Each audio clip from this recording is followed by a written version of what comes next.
Now beginning with Story 1. Why Dionysus preferred watered wine. It begins, as many Greek myths do, not with thunder or divine wrath but with logistics. You are a vintner in 6th century BCE Attica. The harvest is late. The amphorae are chipped. The slave who tends the vines has developed a limp. And then comes the news, tomorrow is a festival day for Dionysus. The god of wine, yes, but not just wine. Also madness, ritual, rebirth, theater, and viticulture itself. Yet Dionysus was no wild drunkard. His mythos is often mistaken for chaos, but beneath his ivy-wreathed revels lay rules quiet, ceremonial, and dull. Rules like, wine must always be watered down. You've heard this before, of course.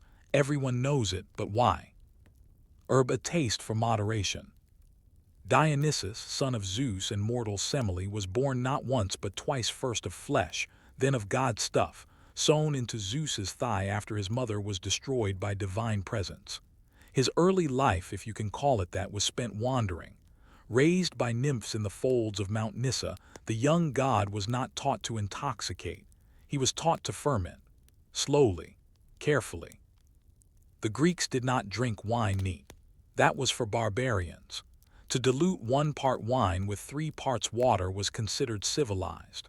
The symposium, those reclining, intellectual drinking parties of elite Greek men, depended on it. Even the crater, the wide mixing bowl at the center of these events, was built for dilution. It was not indulgence but restraint that pleased Dionysus.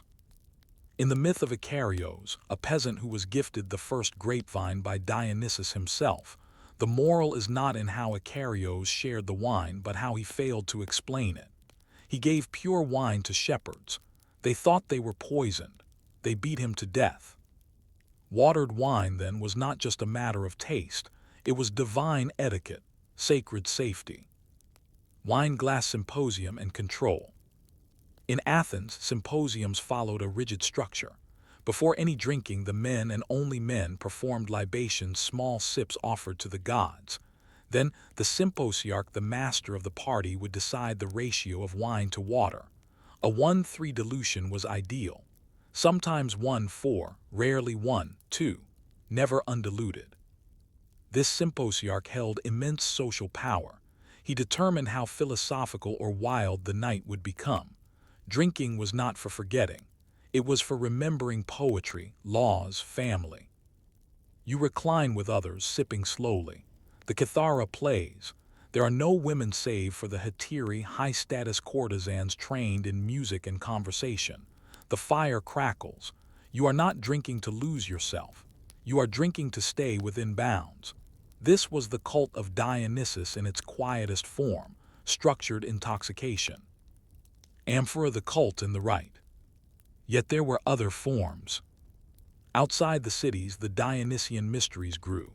Rural, ecstatic, deeply secretive rites known as the Bacchic mysteries, after Bacchus, the Roman name for Dionysus. Here, worshippers, often women, would leave society for the hills, clad in fawnskins and ivy, carrying the thyrsus, a fennel stalk topped with a pinecone. They would drink wine here too, still watered. Why? Because ecstasy had to be controlled. Dionysus was not the god of drunken abandon. He was the god who stood at the edge of madness and chose when to step across. His was the madness that followed order, the moment of letting go that only meant something when it came after restraint. To prepare for the Bacchic rites, initiates fasted. They purified, they made lists, they packed food. Dionysus, after all, had been raised by nurses. Even his madness had a mother's structure. Receipt, the legal side of wine. City laws encoded this moderation. In Athens, during the Anthesteria festival, dedicated to Dionysus, children as young as 3 were given a diluted wine to sip, marking their entry into the human social world. Not to drink it would be barbarous.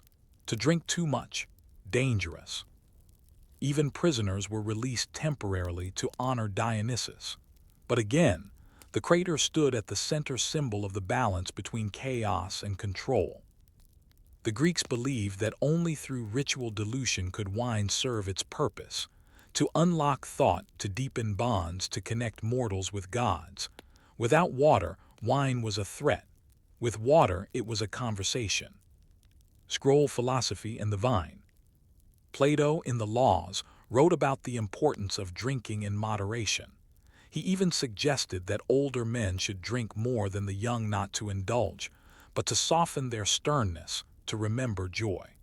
In the same breath, he warned against the dangers of wine left undiluted. The act of watering wine became a metaphor used in rhetoric, in politics, in warfare. To water down something wasn't weakness, it was wisdom. And for a culture that built amphitheaters to honor Dionysus, where masked actors played out the tensions of humanity in long, dull verses, the watering of wine mirrored the very function of tragedy, to let you touch pain without being destroyed by it. Moderation as resistance. There are quiet revolutions in the way people handle pleasure. In a world where wine could rot quickly, where storage was unpredictable, where inebriation meant vulnerability, the act of adding water became a small form of resistance. To survive. You, the vintner, understand this deeply. Your clay amphorae are coated with resin to keep the wine from souring. You add thyme and seawater to stabilize the batch. You store the best in caves. You write the mixing ratio on the side of your crater, lest a guest forget. And when you pour tomorrow, as the flute girls play and the first libations are spilled, you will think not of wildness but of balance. Of Dionysus, the god of paradoxes who brought intoxication not to drown the world, but to deepen its clarity. As the fire dwindles and the symposium quiets, one cannot help but wonder. Why did a god born of chaos and fire choose the calm of water? You may think the choice to dilute wine is a matter of taste, but in ancient Greece, this practice shaped the very boundaries of what it meant to be Greek and, more importantly, what it meant to be civilized. In the first section, we examined Dionysus as a paradox, a god of intoxication who prized control, a deity of revelry who enforced restraint. Now, we zoom out. From the crater in the symposium to the laws of the polis city-state, the act of watering wine reflected a whole worldview. And that worldview, it was all about order over chaos, Greek over barbarian, and the individual yielding to society. The civic identity in a cup. To the Greeks, especially in the classical period, roughly 5th to 4th centuries BCE, the symposium wasn't just a party, it was a controlled, male-only environment where citizenship, politics, and status were reinforced. How wine was consumed became symbolic of how a man controlled himself. When guests arrived, they washed, perfumed themselves, and reclined on couches. The wine would not be served until a libation was poured, usually to Dionysus first, then to the other Olympians, and finally to the dead.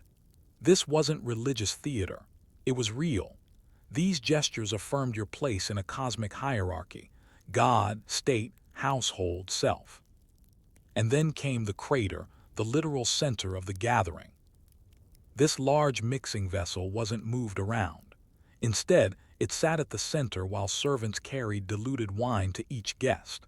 The symposiarch, chosen often by dice or status, decided the ratio of wine to water. To choose poorly was to risk chaos. To choose wisely was to prove oneself worthy of leading men. Globe showing Europe, Africa barbarians drank it neat. Let's step outside the Greek polis for a moment. To the north and east were the Thracians and Scythians. These people drank wine undiluted. To the Greeks, this was horrifying, not because it was improper, but because it reflected a lack of restraint, a lack of culture. Even Herodotus, the father of history, made note of how the Persian elite could drink large volumes of wine but lacked the Greek discipline to dilute. In Euripides' play Bacchae, when the foreign Bacchic rites infiltrate Thebes, the king, Pentheus, resists and mocks them, only to be torn apart by his own mother in a state of Dionysian madness. But this isn't just a myth about gods. It's a warning. Resist ritualized release, and chaos will find its own outlet. So when a Greek watered wine, he was drawing a line. Here is culture, beyond it, the savage. Even more than laws or language, wine dilution became a cultural shibboleth. Balanced laws of the bull. Let's revisit the Anthesteria, the 3-day festival in Athens celebrating the opening of the new wine. This wasn't just a drinking event, it was legally and socially significant. On the first day, the wine jars pith were opened. On the second day, all citizens' children included drank diluted wine in silence. Yes, silence. This was known as the Chose Pitchers Day. Even slaves were temporarily allowed to participate in rituals. The living honored the dead, and the city became permeable. Boundaries between the underworld and the world of the living blurred. Drinking was ritual, but always diluted. The third day, Chaitri, pots, was a day of cooking food for the dead. A strange and somber end to a wine festival, but consistent with the Greek theme. Even pleasure must acknowledge loss. Even joy has a rule. Performing arts theater as wine's offspring. Did you know that Greek theater, yes, the tragic and comedic plays of Aeschylus, Sophocles, and Aristophanes originated from the worship of Dionysus? The city Dionysia, held in Athens, was part religious festival, part dramatic competition. All male citizens were expected to attend.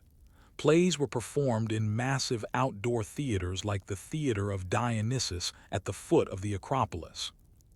But these weren't mere distractions. They were extensions of the same philosophy found in wine mixing. Experience powerful emotions, but through form and function. Let catharsis come through structured release. Just as wine must be mixed, pain must be measured. The theater was the crater of the soul. Brain, the intellectuals, and the cup. The philosopher Plato famously distrusted the Bacchic elements of Dionysian worship. In his dialogue Republic, he warns against poetry, drunkenness, and emotional excess. And yet in his work Symposium, he writes an entire dialogue about love framed around a drinking party. Socrates attends. Alcibiades bursts in drunk. Yet the wine flows, watered of course. In the middle of this, philosophical ideas unfold. This wasn't a contradiction. It was Greekness distilled. Use wine not to lose the self, but to examine it. The diluted cup allows the mind to work while the heart loosens. Drinking without losing virtue, that was the goal. Bed daily habits and diluted comfort. Now, let's bring it down to the level of daily life. Most Greek households stored wine in amphorae in cool, shaded spaces. Because undiluted wine would sour quickly, the act of watering extended its life and use. A crater of wine could last hours in a symposium without going bad. It also made the drink more hydrating, important in a hot climate where water supplies were often inconsistent or unsafe on their own. Servants, often slaves, prepared the wine, fetching clean water, sometimes adding herbs like thyme or mint to improve taste. Resin was used in the amphorae lining, giving a piney taste, similar to modern retsina. It wasn't glamorous, but it was effective. In rural areas, families mixed wine daily for meals. It was drunk with bread, olives, and cheese. It wasn't exotic or elite. It was ritual made domestic. Dionysus as a god of the in-between. There's an ancient Greek idea called metexai, the in-between.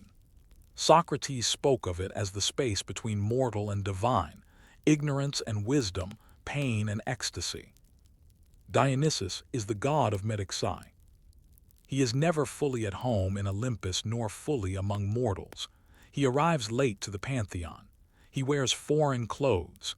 His cult is feminine and rural, yet his festivals are state-sanctioned and urban.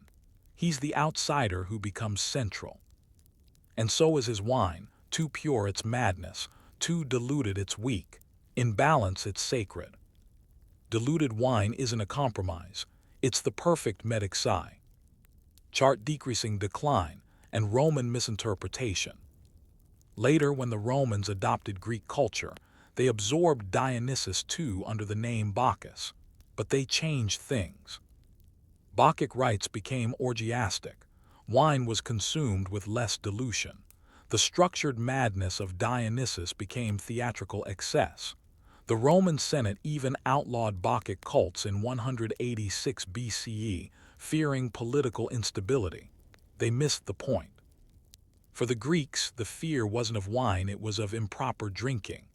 The Romans made the mistake of focusing on content, not form, of seeing the wine but not the water. The missing puzzle of preference.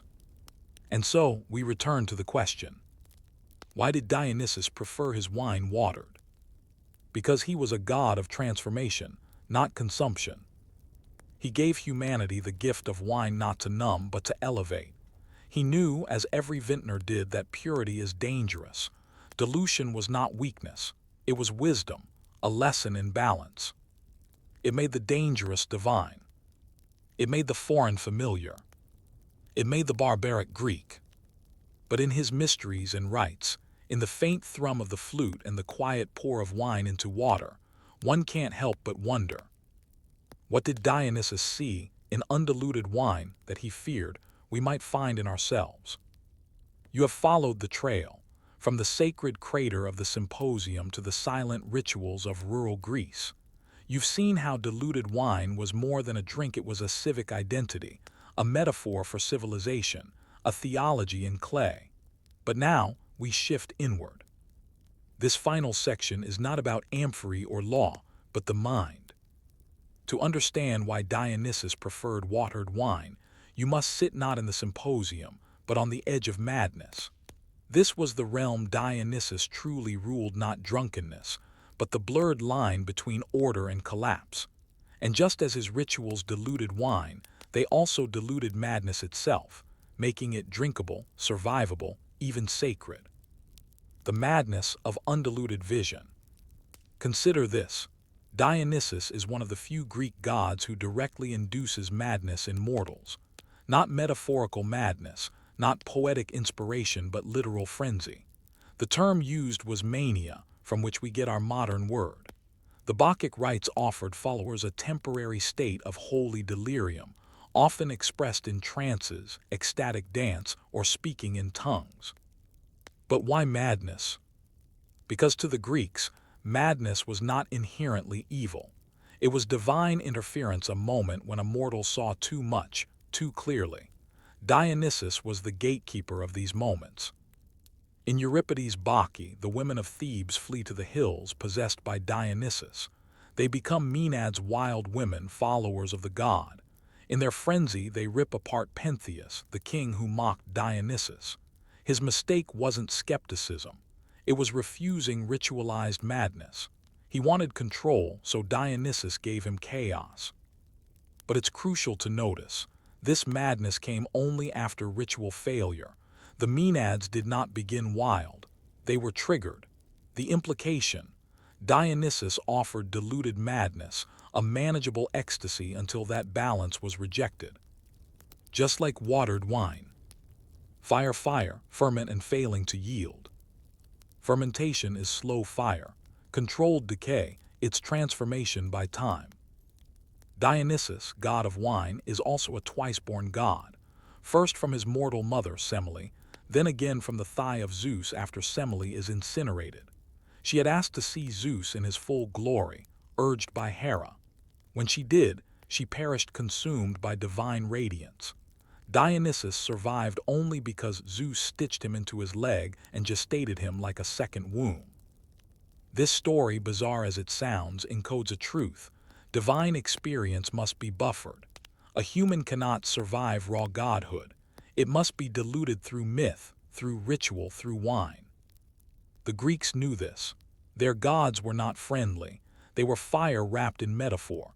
You prayed to them not to see truth, but to survive its nearness. Goat, the theater of the grotesque. Greek tragedy originated in Dionysian festivals, as we've discussed, but the performers wore masks. These were not simple disguises. They were tools of dilution. They allowed actors to channel powerful emotions while protecting their own identities. The mask bore the madness, not the man. The word tragedy comes from tragoidia, or goat song, a reference to satyrs, the wild half-men who followed Dionysus. They were the comic relief, the drunkards, the uncivilized. But they were also buffers, beings who could say and do what no mortal could. This is not unlike the watered wine. A satyr is to Dionysus what a crater is to raw grape must, a filter, a softener, a way to speak truth without being destroyed by it. Grape's cultic practice and personal surrender. So what did ordinary worshippers actually do in Dionysian rites? They didn't just drink, they danced, they fasted, they sang long, repetitive chants. These rituals induced trance states meant to suspend ego and identity, but these weren't chaotic free-for-alls. They were precisely choreographed. Inscriptions show lists of supplies. Roles were clearly assigned torchbearers, water carriers, silence enforcers. In many city-states, there were regulations about where and when such rites could be performed. This tension, ritual control versus emotional abandon, is the central paradox of Dionysian worship. To lose the self safely, you had to build structures first. Again, like diluted wine, the madness was not in the grape but in its preparation. Moe stone records and secret names. Some of the only physical records of Dionysian rites come from initiation tablets, thin gold leaves buried with the dead, especially in southern Italy and Crete. These were used by Orphic Dionysian cults, syncretic groups that believed in rebirth and the soul's journey through the underworld. One such tablet reads, "I am a child of earth in starry heaven, but my race is of heaven alone. This you yourselves know. I am parched with thirst, give me to drink from the ever-flowing spring. Even in death, the initiate asked not for wine, but for water, yet water connected to divine wine, a symbol of rebirth and passage. This water is not literal, it's memory, it's ritual, it's the essence of Dionysus diluted enough for the soul to carry it across eternity." Drum, the unbreakable vessel. Why did Dionysus need wine to be watered? Because the human soul is a vessel, and unwatered wine breaks it. Consider this: undiluted wine ferments faster. It goes bad, it's unstable, just like raw emotion, raw madness, raw truth. Dionysus knew this. His worship is full of fermentation metaphors. You can feel them beneath the songs and thyrsus sticks. The grape musts that bubble too fast explode. The drinker who pours too deep drowns. The ritual that skips the steps ends in tragedy. To water wine is to slow the process, to extend it, just like a good story, just like a god who chooses to be loved slowly. Counterclockwise arrows but modern echoes in ritual balance. We still dilute madness. We have therapy, art, meditation. These are the modern craters, containers that let us approach grief, joy, rage without being undone. Dionysus lives on, not in debauchery, but in the subtle art of balance. He is not in the nightclub, but in the ritual. Not in the binge, but in the quiet second glass, measured, purposeful. In the wine poured for the dead. In the toast before the meal. When you sip wine today, whether watered or not, you're echoing an ancient truth. That pleasure must be handled like fire, and truth like fermented grape juice. Final reflections: the god who knew restraint. Dionysus may have seemed like the god of excess, but only in opposition to the greater excess of self-denial. He wasn't calling mortals to lose themselves. He was calling them to confront themselves safely. In a world of hard choices and fragile minds, Dionysus offered release, but only after preparation. You could approach the divine, but only with a filter, a ritual, a dilution. He preferred watered wine because he preferred people who survived. And perhaps that is the most boring, yet beautiful truth. Dionysus was not the god of drinking. He was the god of not drinking too much. So, as you recline and the stars turn overhead, as your cup empties slowly, you can reflect not on what wine does, but what it doesn't do when prepared properly. And as your eyes begin to close, you may ask, was it ever the wine at all, or just the water that made us divine? Story 2, Hestia's Hearth, the forgotten goddess of routine. You likely don't think about Hestia. That's not an insult. Most people don't. In the pantheon of Greek gods, she is the quietest, the least sculpted, the least sung. No grand temples bear her name, no epic poems chant her deeds. And yet every meal, every offering, every city began with her. She was first among the Olympians, and she always received the first portion of any sacrifice. Yet she stayed home, never appearing in drama or myth. She was literally the goddess of the hearth, the domestic flame, the warm center of every Greek home and civic life. This is a story not of war or passion, but of routine, of stillness, of how the most boring deity in Greece was, in truth, its most essential. Fire. Who was Hestia? Hestia was the eldest daughter of Cronus and Rhea, swallowed first by her father and later vomited out last. Though technically the oldest sibling, she was also the youngest, a paradox that suited her nature. Unlike her siblings, Zeus the Stormbringer, Poseidon the Earthshaker, Hades the Lord of the Dead, Hestia made no threats, no demands. She simply existed, at the literal and symbolic center of everything. Hestia never married. Both Poseidon and Apollo sought her hand, but she refused. She vowed eternal virginity and was granted a permanent seat at Olympus, not as a war goddess or love goddess, but as the keeper of the flame. Her flame was not metaphorical. It burned in every household hearth, every prytaneion, the public hearth of a city, and in every sacred fire of a Greek colony. In every meal cooked, every loaf of bread baked, every sacrifice made. Before any offering to any god, there was Hestia. Amphora, the hearth as daily religion. You wake at dawn. The hearth has not gone out, it never does. Coals are stirred, embers reawakened. A small libation, wine, oil, or barley, is offered to the flame. Smoke curls upward, carrying your prayer not to Zeus or Athena, but to Hestia. She doesn't speak back, but her presence is felt in the comfort of warmth, the smell of baking bread, the gentle light in winter. In a Greek oikos, the household unit, Hestia's flame represented continuity. If the fire went out, it was a sign of misfortune or failure. Reviving it wasn't just a task, it was a ritual. Fire had to be brought from a neighbor or a priestess, never simply struck with flint. This small daily act, rekindling, feeding, honoring, was boring, repetitive, ordinary. And that was the point. Classical, the civic hearth, prytaneion. Every Greek city-state had a prytaneion, a building that held the sacred public hearth. This fire represented the spirit of the polis. It burned continuously, tended by appointed officials or priestesses. It was where foreign ambassadors were received, where heroes were honored. If a new colony was founded, fire from the prytaneion was carried to light the hearth of the new city, establishing symbolic continuity. The flame of Hestia was not a personal comfort, it was state infrastructure. When Athens went to war, sacrifices were made at the hearth.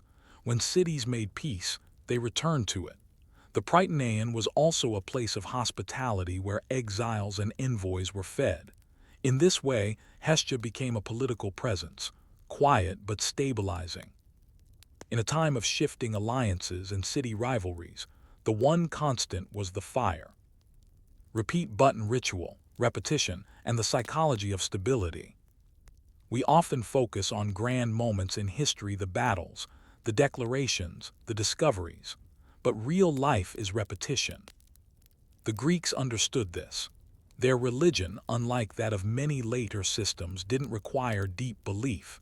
It required practice. You honored the gods by doing the right things at the right times. The rituals themselves were protective.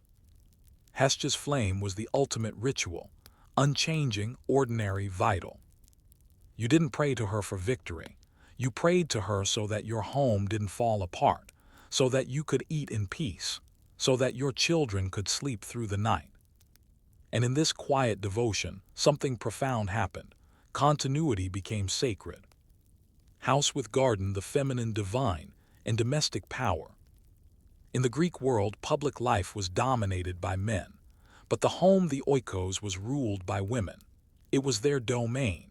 And Hestia, though technically genderless in function, became the divine patron of women's sacred labor, tending the fire, preparing meals, birthing and raising children.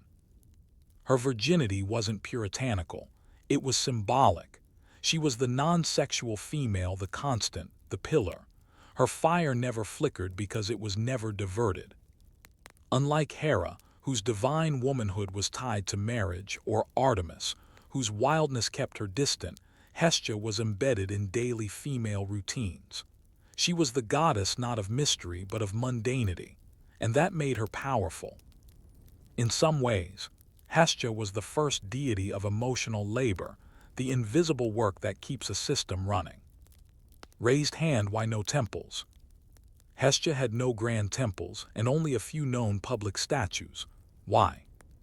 Because her temple was everywhere. To build a separate shrine would be redundant. Every hearth was her altar, every home her sanctuary, every fire her image. In fact, her presence was so constant that she became invisible. The Greeks didn't forget her out of disrespect, they simply assumed her. She was part of the architectural and ritual DNA of the culture. This made her both omnipresent and overlooked. Which leads us to a question. Can something be sacred simply because it is always there? Compass colonization and the fire that travels. When the Greeks founded new colonies, often hundreds of miles away in Italy, North Africa, or the Black Sea, they carried fire from their home cities Prytanean. This wasn't symbolic, it was ceremonial necessity. This fire lit the first hearths of the new colony. It meant that no matter how far they traveled, the settlers remained connected to their origin. It was Hestia who anchored identity, not flags, not borders, flame. And if that fire ever went out, the colony might be seen as cursed or at least rootless. Fire was a living lineage, a slow-moving thread of civilization across the Mediterranean. Boring by design. To be honest, Hestia is boring. No wild myths, no feuds, no monsters, no transformations, no seductions. She is repetition incarnate, the act of adding wood to flame again and again. But in that repetition is a radical idea, that the foundation of society is not conquest or art or divine thunder but routine, maintenance, stillness. She was the first god in every prayer and the last name in every list. She accepted no sacrifices for favor, only the first bite, the first drop, the first breath. And then she kept the fire going. As you stir the coals and press barley into the pot, as the fire glows without drama, you begin to wonder. Is it possible that the most essential forces in the world are the ones we never notice at all? You met Hestia, goddess of the hearth, quiet keeper of fire and patron of the mundane. While other Olympians fought monsters or seduced mortals, Hestia stayed still. Her power was in presence, not performance. We leave the oikos, the household, and step into the public domain, where Hestia's influence becomes more visible in function, though still invisible in form. Here, we explore how Hestia's flame became the backbone of Greek civic life, from colonial founding rituals to political hospitality to urban safety. Boring, deeply, but also indispensable. The Prytanean, heart of the polis. Every city-state in ancient Greece maintained a Prytanean, a central building, where the sacred fire of Hestia burned continuously. This was no shrine in the religious sense, but it served as a civic temple, and it played a surprisingly bureaucratic role in daily life. The Prytanean was a ceremonial home for honored guests and envoys, a place where victorious athletes and war heroes dined at public expense, a backup seat of governance, especially in emergencies, and most critically, the site of Hestia's eternal flame. If the fire went out, it was a bad omen. In some cities, it was treated as a public crisis, often requiring statewide ritual purification or atonement. But more than superstition, the flame functioned like a living constitution, a visible thread of continuity and shared belonging. You could change leadership, suffer invasion, experience economic collapse, but as long as Hestia's fire burned, your polis still lived. Globe showing Europe-Africa colonization and the politics of flame. We touched earlier on the practice of lighting new colonies with fire from the mother city's Prytaneion. Let's go deeper. Greek colonization wasn't random. It was often driven by overpopulation, political exile, or trade ambitions. But the process always began with ritual, not logistics. Before any ships departed, they would visit the Prytaneion. Fire from Hestia's hearth was drawn, often stored in embers inside specially made vessels that allowed the flame to breathe. The chosen founder, called the Ochistes, was tasked with guarding the flame throughout the voyage. When the settlers arrived and established the new city, the first structure built was not a wall or market, but the new public hearth, where the mother city's flame was rekindled. In doing so, the colonists weren't just lighting a fire, they were declaring legal and cultural continuity, invoking divine protection, linking their civic identity directly to the homeland. A flame could bind cities hundreds of miles apart. It was the postal system of belonging, delivered not in parchment but in ember and ash. Fork political hospitality, the silent authority. You're a visiting dignitary from Corinth. You've been sent to Athens on a diplomatic mission. Upon arrival, you're escorted not to a tavern, not to a marketplace, but to the Prytaneion, where Hestia's fire burns. Here, the state provides your lodging and meals. This isn't just courtesy, it's symbolic integration. Sharing the hearth implies mutual recognition, trust, and obligation. The act of sitting at the public hearth meant that, for a moment, you were adopted by the city under its protection and within its moral order.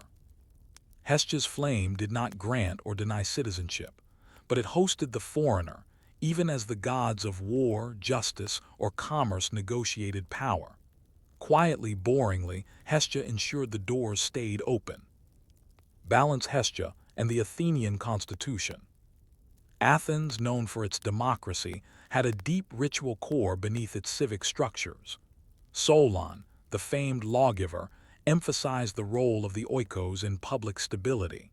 Hestia was not named in constitutions, but she was assumed in them.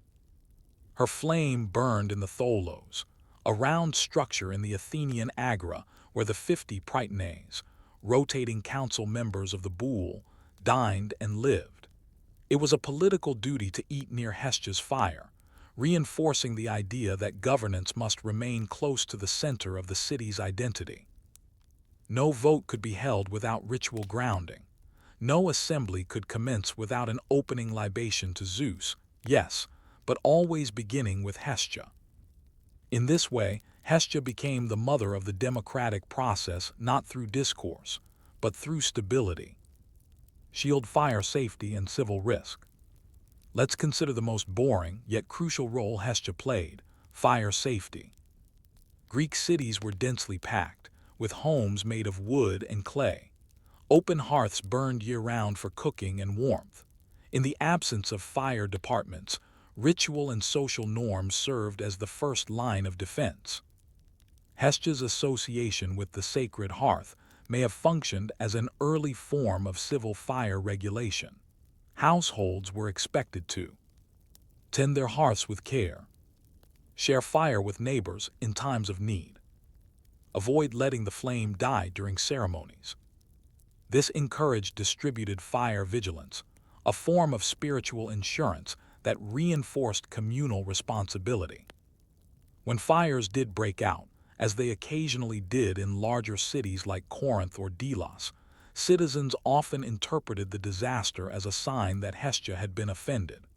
Sacrifices were made, new flames kindled from pure sources, and civic order was reaffirmed. It wasn't just damage control, It was cosmic realignment. Salt meals, moderation, and shared rituals. Each Greek meal, whether a formal banquet or a peasant's breakfast, began and ended with a nod to Hestia. Not a major prayer, just a gesture, the first portion of food placed on the fire, the first sip poured to the ground. These acts didn't bring visions or miracles. They weren't designed to change fate. They were anchoring tools, ways to recenter the day, the body, the household. Even large religious festivals like the Panathenea in Athens began at the hearth. The great processions and sacrifices to Athena didn't ignore Hestia, they preceded her. A drop of wine, a handful of flour offered not to impress, but to acknowledge. This routine mirrored the idea of Sophrosyne's self-control, moderation, order. These weren't just moral virtues. They were religious obligations, embodied in flame. Jigsaw rituals of death and continuity. Even in death, Hestia's role lingered. When someone died, the hearth was extinguished temporarily, especially if the death occurred inside the home. This was not just hygienic, it was ritualistic cleansing. The fire, touched by mortality, had to be purified. New fire was brought from a neighbor, or a priestess symbolizing rebirth. This cycle extinguish, cleanse, rekindle mirrored broader Greek views on death and civic life. The flame continued, even if the individual did not. In this way, Hestia was a funeral deity, quietly overseeing the transition between worlds, not with drama or judgment, but with renewal. Person-female stillness in a world of change. If Greek mythology is filled with motion wars, travels, transformations, Hestia is the still point. She never left Olympus, she never wandered, she never engaged in conflict, she stayed. And in that stillness, she became indispensable. She represents what Greek culture feared losing most: continuity in the face of chaos, the quiet repetition that made civilization possible. Without Hestia, Zeus's thunder is just noise. Athena's wisdom has no student. Ares's war has no recovery. Poseidon's sea has no shore. She is the axis around which the myth spun, always ignored, always assumed. As the evening smoke curls from the hearth, and the Prytanean's flame glows faintly in the night, a question lingers. If a goddess never demands attention, how do we know she's still there, except that everything still works? We've traced Hestia's silent influence from the household hearth to the civic core. She has warmed cities, presided over colonies, and watched without judgment as generations passed by her flame. But now, we must reflect on what it means that this goddess, so omnipresent in the ancient Greek world, is nearly invisible today. In this final section, we explore how Hestia's disappearance mirrors our shifting cultural priorities. What happens when we forget to tend the flame? What does it mean to live in a world that rewards motion but ignores stillness? The gradual disappearance of Hestia. By the Hellenistic period, after the conquests of Alexander, the great Greek religion began to absorb and merge with Egyptian, Persian, and other Eastern influences. Gods were reinterpreted, renamed, and repurposed. But Hestia, she didn't evolve, she didn't gain epithets. She wasn't merged with Isis or Hathor or Cybele, she simply faded. Even in Rome, where many Greek gods were absorbed and transformed, Hestia was replaced by Vesta, her more visible, militarized counterpart. The Vestal Virgins, Rome's priestesses of the sacred hearth, were publicly honored, ritually paraded, and legally protected. Vesta's flame still symbolized the state, but the goddess became entangled in Rome's political theater. Hestia, by contrast, remained the embodiment of simplicity.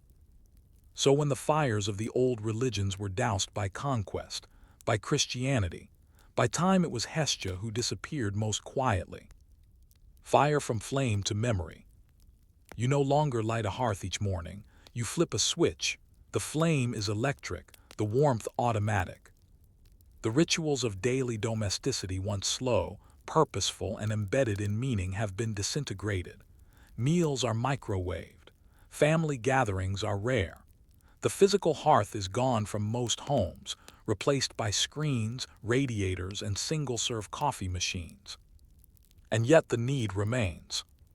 We still crave a center. We still return to a figurative hearth on holidays, during storms, in moments of grief. We light candles. We gather around stoves. We eat together and feel, if only briefly, connected. Hestia is no longer a goddess, but her functions endure. She lives in the kitchen table where your family gathers, the candle you light for remembrance, the first bite of food offered to a loved one, the quiet morning cup of tea before the world begins. She is no longer divine, but she is still sacred. Person-male stillness in a culture of speed.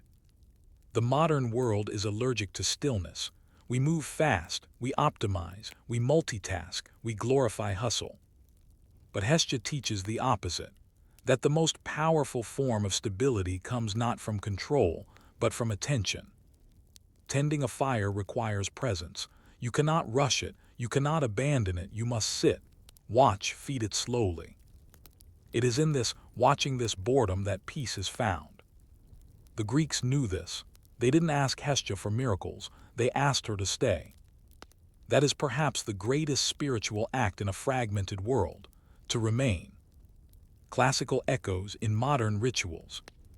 Though we rarely name her, Hestia's influence lingers in our traditions. Eternal flames at war memorials honor the unbreakable thread of sacrifice and identity. Lighting candles in churches, temples, and homes remains a near-universal gesture of reflection. Housewarming rituals, bread and salt, fire and food still echo the old rites of establishing sacred domestic space. Even in space exploration, NASA ceremonially lights a flame before major launches, connecting human achievement to ancient symbols of continuity.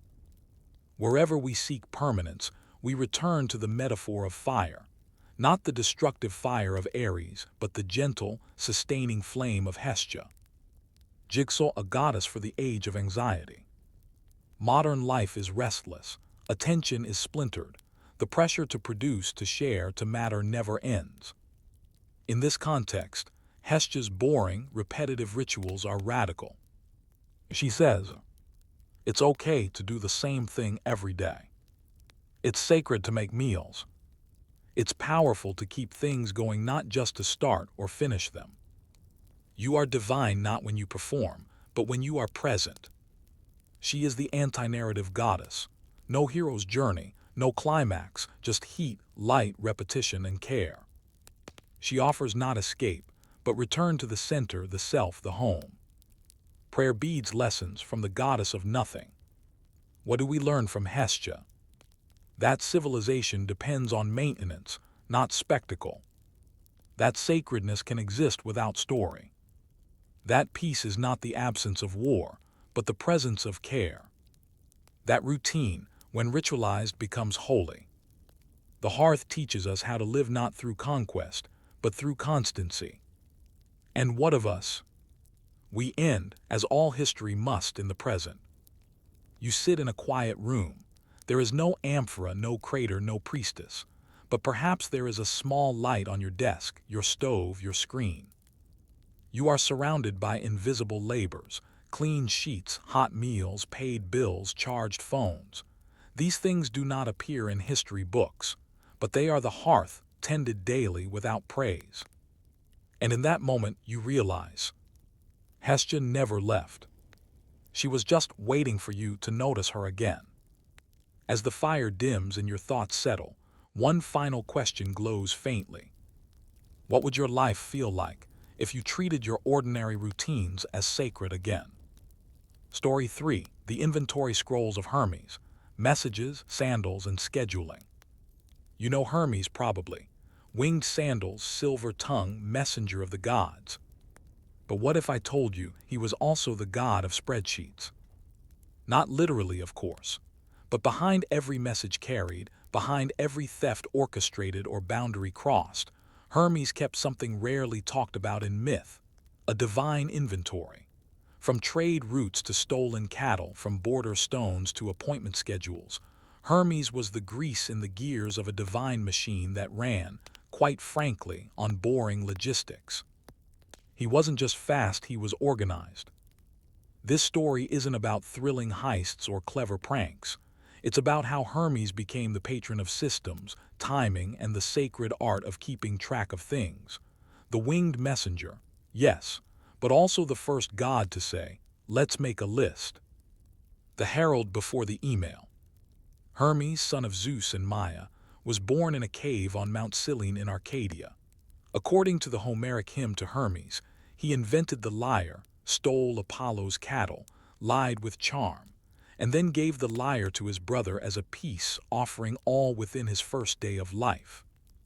That's the famous version, but the underlying theme, speed and order.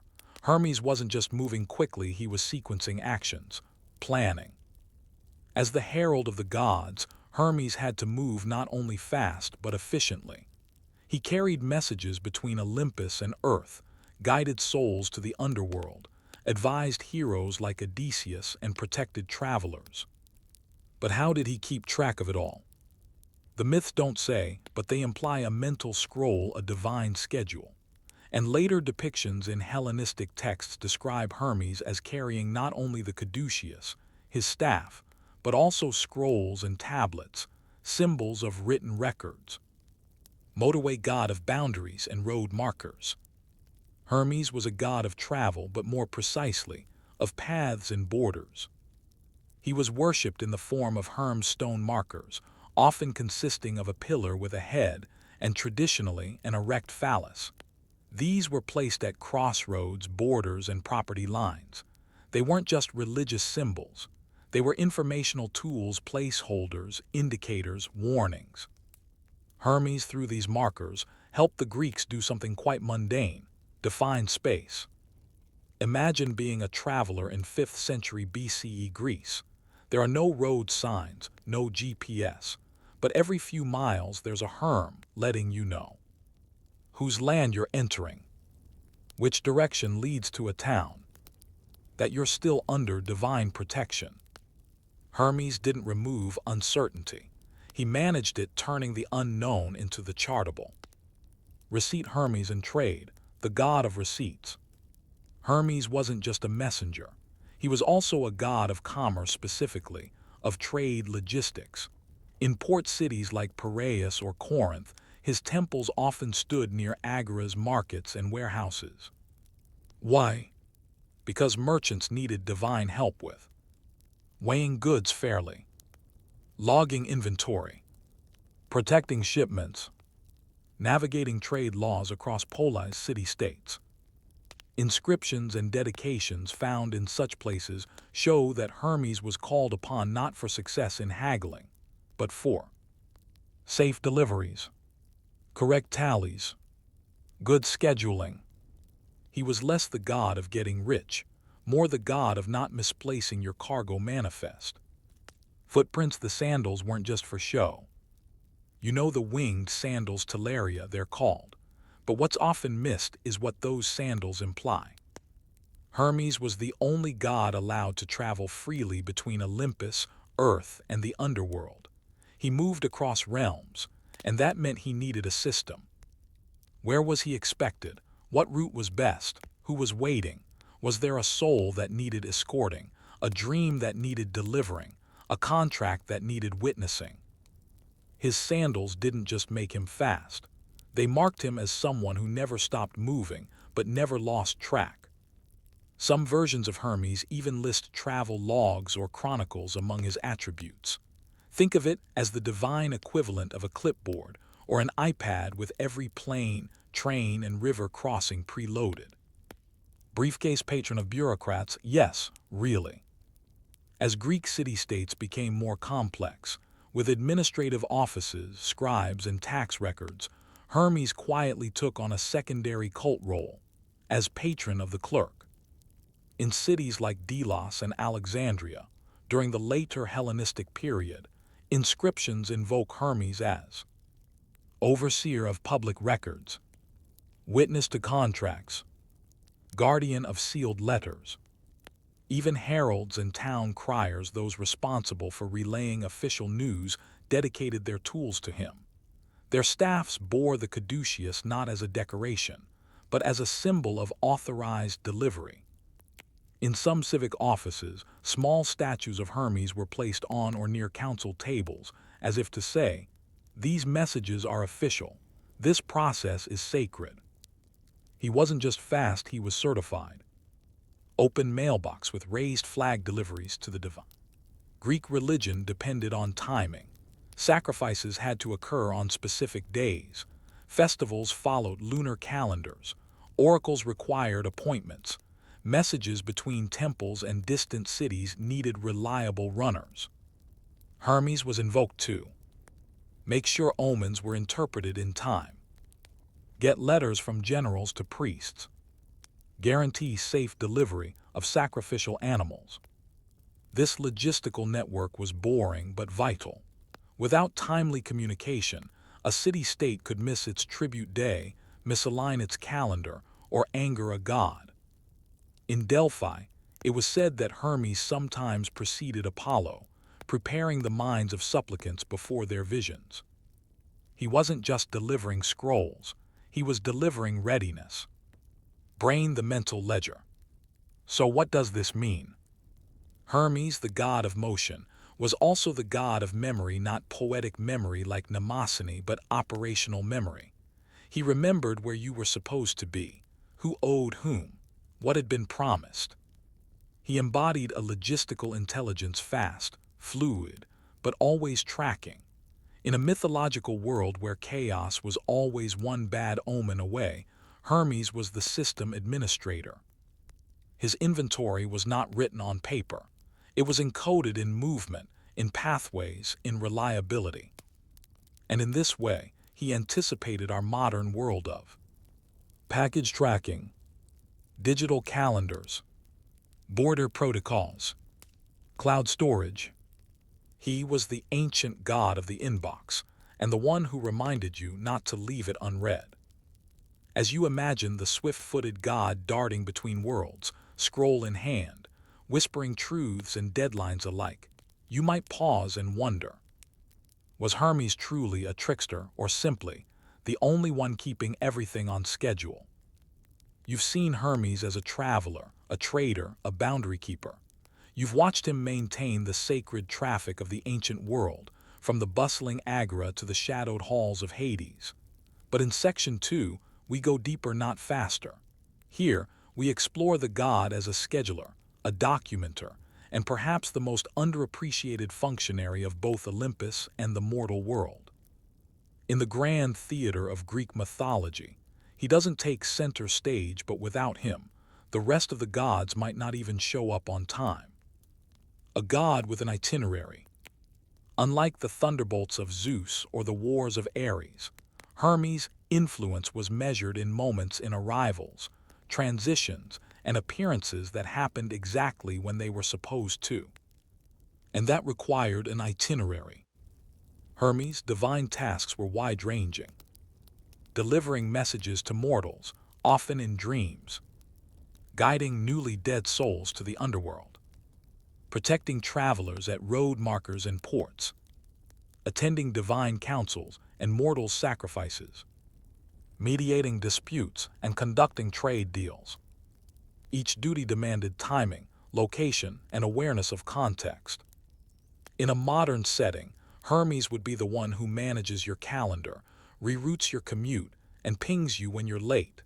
The god who keeps mythology running on time. Candle herald of the threshold. Hermes was known as Psychopompos, the guide of souls. This was one of his most solemn duties. When mortals died, Hermes was the one who escorted them to the river Styx, not Hades, not Persephone, Hermes. And this role reveals a pattern. He appears at thresholds. Not endings, not beginnings, but transitions. The space between life and death. The moment between sleep and wakefulness. The turn at the crossroads. The boundary between property lines. In ancient temples and homes, these liminal spaces were sacred. Offerings were often placed not at the altar but at the doorway under Hermes' eye. Why? Because humans feared what was in between, the unanchored moment, the uncertain movement. Hermes made transitions navigable. He gave them structure. Even in the underworld where chaos ruled, Hermes had a procedure. Package commerce as ritualized logistics. By the 5th century BCE, Athens and other port cities had developed sophisticated trade systems. Ships logged manifests. Warehouses had records. Coinage was standardized. And at every step, Hermes appeared on coins, statues, and the seals of merchant guilds. But this wasn't just economic. To the Greeks, commerce had to be ritually correct. Weights and measures had divine oversight. Contracts were witnessed by gods, often Hermes. Fraud and delay weren't just crimes, they were sacrilege. Hermes didn't ensure profit, he ensured process. He was the one who made sure your olive oil got weighed fairly, that your amphorae were sealed properly, that your shipment left at the right time, weather gods permitting. In this sense, Hermes was the supply chain deity long before spreadsheets or cargo ships. Writing messages, seals, and the invention of trust. In an oral society, writing was sacred. Scrolls and tablets were not simply administrative tools, they were vessels of divine accuracy. Hermes, as messenger, became patron of scribes and couriers, diplomats, those who carried sealed messages between parties. To deliver a message was to carry a truth unchanged across distance. That required not just speed but integrity.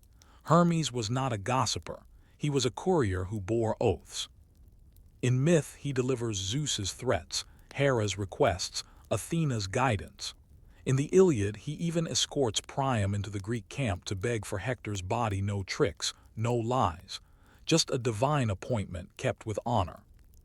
The Greeks trusted that if Hermes showed up, the terms would be kept. Place of worship, clerical gods, and hidden worship. You rarely hear of temples to Hermes, but there were many. In cities like Tanagra, Delos, and Cyrene, he had shrines near city gates, market entryways, temple registries.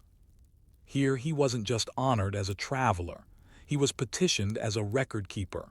Inscriptions call him Hermes Logios, Hermes of reason and speech, Hermes Dologetes, Hermes the calculator, Hermes Diactoros, Hermes the conductor, especially of transactions. In these spaces, prayers weren't for strength or wisdom, they were for clarity, accuracy, proper reception. A god of mail and minutes. Performing arts, theater of movement, Hermes in ritual. During festivals like the Hermia, celebrated in cities like Athens and Rhodes, boys raced in the nude through city streets in honor of Hermes. These weren't just athletics. They were rituals of agility, coordination, and scheduling. In Olympic Games and local contests alike, Hermes was invoked not just for speed, but for fair starts and proper outcomes. False starts were offenses not just against rules, but against the god himself. He governed the fair unfolding of events, a divine referee with sandals on. In later Roman practice, some rituals even depicted Hermes opening ceremonies, a nod to his role in setting things in motion, not just rushing them along. Repeat button Hermes as a symbol of cycles. Most gods stood for permanence: Zeus with his laws, Athena with her strategy, Hades with his rule over death. Hermes stood for recurrence, the returning traveler, the seasonal trade voyage, the repeating market day, the messenger who arrives, then leaves, then arrives again. He was the god of circular motion, of things that didn't just move, but returned with news, with goods, with resolution. In this way, Hermes reflected something deeply human, our need for systems that bring things back to us. His inventory wasn't static, it updated. Books imagining the scrolls. Let's imagine for a moment what those divine scrolls might have contained. A map of every altar where sacrifices were overdue. A record of every soul that needed guiding tonight. A list of traders requesting wind for tomorrow's voyage. A note from Hera asking him to observe someone for suspicion. An appointment in Delphi, a festival in Naxos, a speech in Thebes. The scroll is long, and yet he keeps it all. Hermes doesn't boast, he doesn't rule, but he is the reason it all holds together. As the scroll unrolls and the sandals lift once more, a whisper follows him through the breeze, barely heard beneath the clamor of louder gods. If Hermes forgets, what else might begin to unravel? Hermes has led us through borders, scrolls, and city markets. We've seen him chart the unchartable, encode trust in transit, and keep the pantheon's affairs on track. But in this final section, we look not at what Hermes carries, but what he never drops. This is a story about what happens when no one is watching, when no one is singing praises, when the gods turn away from drama and into the dull but essential. Hermes becomes something more than a messenger. He becomes memory in motion, the divine administrator, the patron of those who keep things running quietly behind the scenes. The god who knew everything and said very little. Hermes doesn't judge, he delivers. He doesn't scold like Hera or test like Athena. He doesn't rage like Ares or moan like Poseidon. His power is not in force or fear, but in knowing. Knowing who's supposed to be where. Knowing who crossed the wrong line. Knowing what was promised and when it's due. There are hundreds of myths where Hermes appears not as the main actor, but as the one who sets the scene, who gets someone from here to there, physically or spiritually. In the Odyssey, Hermes gives Odysseus the herb moly to protect him from Circe's magic, not to fight her, but to navigate her. In the Iliad, he escorts Priam safely through the Greek lines not by battle, but by escort. In Orphic traditions, he appears at the end of life not to judge the soul, but to ensure it arrives properly. In all of this, Hermes does not forget. Brain the divine filing cabinet. It is easy to imagine Hermes carrying a bag of scrolls, but if we expand the metaphor, he carries the mental archives of the universe. Every traveler's journey, every boundary drawn, every oath taken, every time a line was crossed.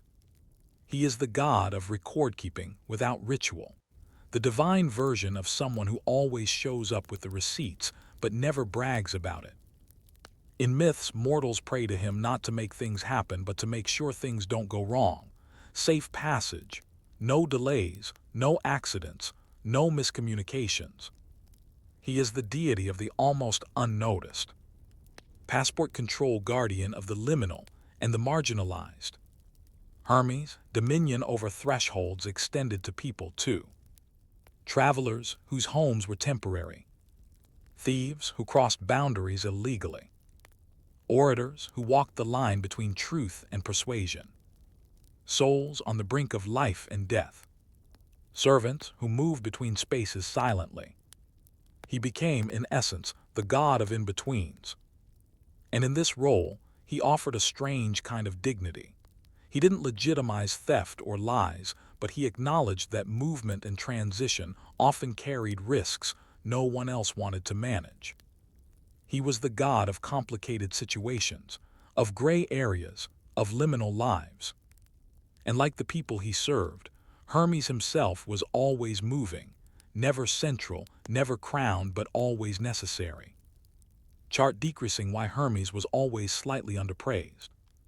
Of the 12 Olympians, Hermes is arguably the least worshipped in grandeur. Few major temples. Rarely the subject of tragedy or epic. Seldom invoked for fertility, battle, or justice. But his presence was ubiquitous: small statues, travel tokens, altar stones, worn amulets. He didn't need to be grand, he needed to be available. While gods like Apollo were exalted in poetry, Hermes was embedded in processes. Merchants muttering his name during accounting. Runners carrying his charm tied to their belt. Farmers erecting a boundary stone marked with his face. He became a ritual of routine, just enough, never too much. Satellite antenna Hermes in the digital age. Let's fast forward. Today, your life runs on. Logistics platforms, cloud storage, calendar syncs, border controls, mail systems. Hermes, if he still lived in name, would be the patron of APIs, of metadata, of digital timestamps. He would bless the unnoticed confirmation email, the tracking number that works, the spreadsheet that doesn't crash, the notification that reminds you to show up. In this way, his spirit lives on not in temples but in protocols. He is the saint of uptime, not miracles. Open book the final scroll. Imagine Hermes at the end of time not as a warrior or a judge, but as a clerk with a scroll that contains everything. Every crossing, every word spoken in travel, every agreement, every broken seal. When the gods retire and the myths turn silent, Hermes remains, not to tell stories, not to inspire awe, but to close the final loop. The last contract fulfilled, the final soul guided, the calendar cleared. And when all is done, when no more messages remain, perhaps he will fold his scroll, slip off his sandals, and sit for once with nowhere left to go. A god for those who remember. Hermes was never the loudest god, but he might be the most human. Because most of us aren't heroes. We don't slay monsters or seduce gods. We move, we cross streets, we mail things, we log in, we make lists, we forget. Hermes is for the ones who don't forget. The ones who make sure the appointment is kept, the train is caught, the meeting happens, the form is filed. He is for the people who track the boring things that let others do the dramatic things. He is for the silent efficiency that builds civilizations. And so, as the scroll rolls back and the last delivery is made, a question remains tucked in the margin. If everything in the world arrives on time, who do we thank? And why don't we remember his name? Story 4, Apollo's Boring Oracle, Daily Life at Delphi. There is a silence more sacred than sound. At Delphi, perched on the southern slopes of Mount Parnassus, beneath the steep cliffs known as the Phaedriades, this silence wasn't just holy. It was regulated, structured, dull. And it was ruled by Apollo. You've heard of the Oracle of Delphi, surely. The Pythia, the priestess who sat atop the sacred tripod and channeled the voice of the god himself. Pilgrims came from every corner of the Greek world, kings, warriors, colonists, and philosophers seeking guidance before battle, lawmaking, or sea voyages. But here's what rarely gets told. Most of the time, nothing happened. Or more precisely, everything happened very slowly, through layers of ritual, rules, scheduling, and temple bureaucracy. This is the story of Delphi between visions, the daily, dusty, crowded, and surprisingly bureaucratic operations that made the oracle work. Classical, a sanctuary of structure. Delphi wasn't just a temple, it was a complex. There were treasuries from different city-states, statues of past victories, pathways carved with inscriptions, and a theater and stadium for festivals. The temple of Apollo stood at the center, but it wasn't always open. To ask the oracle a question, one had to wait for the right day, the right season, the right purification. The oracle only spoke on the 7th day of each month, and only during the 9 warmest months of the year. Winter was off-season. Apollo was believed to be away visiting the Hyperboreans. So if you arrived in December, you waited. If you were from a distant island and showed up on the wrong day, you watched others go first. And if your offering wasn't acceptable, your question didn't even make it to the tripod. Delphi wasn't magical, it was administrative. So purification and procedure. Let's walk through a typical oracle day at Delphi. Step 1, purification. Before any consultation, several things had to be purified. The Pythia herself bathed in the Castalian spring, a sacred water source. The temple attendants, called hosioi, purified the inner sanctum. A sacrifice was made, usually a goat. Its behavior determined whether Apollo was willing to speak. If the goat shivered after being sprinkled with cold water, the day was favorable. If not, no oracle. Yes, that's right. The willingness of a goat to shiver could cancel your whole trip. Not exactly the stuff of high drama, but critical. Step 2. Offerings and queuing. You didn't just walk in and ask your question. You presented offerings, usually monetary or in the form of gifts. Had your city's proxenos, a kind of local sponsor or representative, register your request. Waited your turn, which was determined not by arrival time, but by status. Certain cities had promentea the right to skip the line because they'd supported the sanctuary financially. Delphi was a sacred bureaucracy, and those who paid more got better access.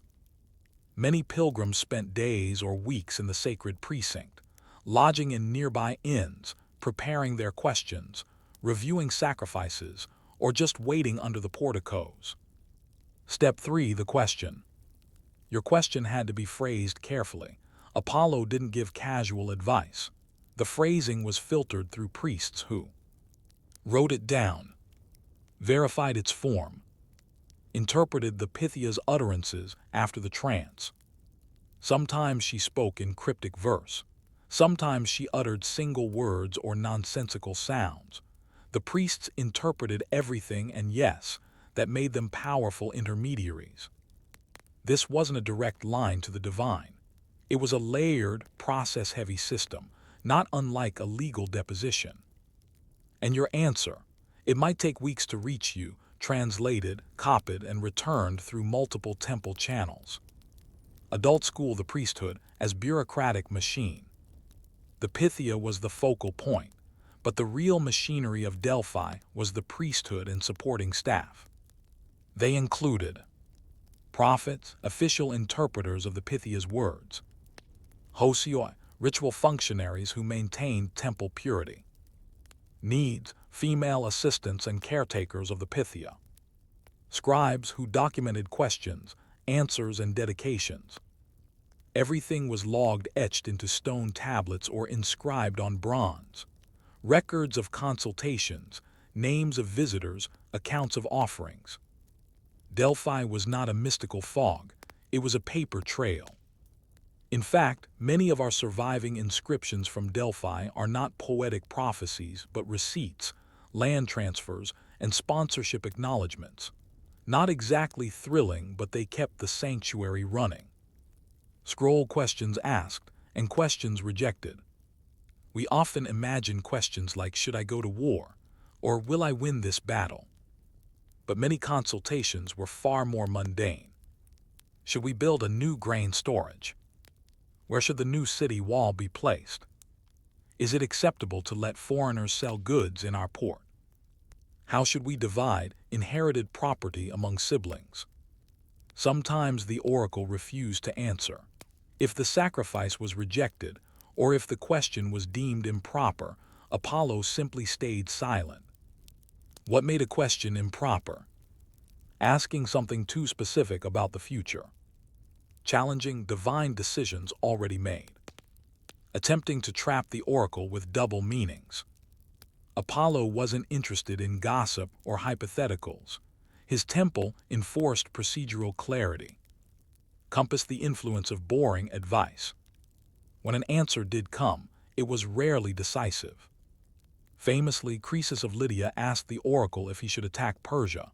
The answer: if you cross the river, a great empire will fall. Croesus assumed it meant Persia.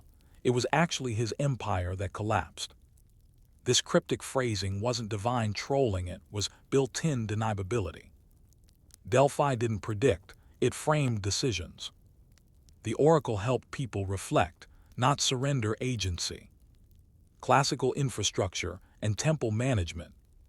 The sanctuary didn't just run on piety, it ran on economics, and managing the site required maintenance of roads, springs, and treasuries.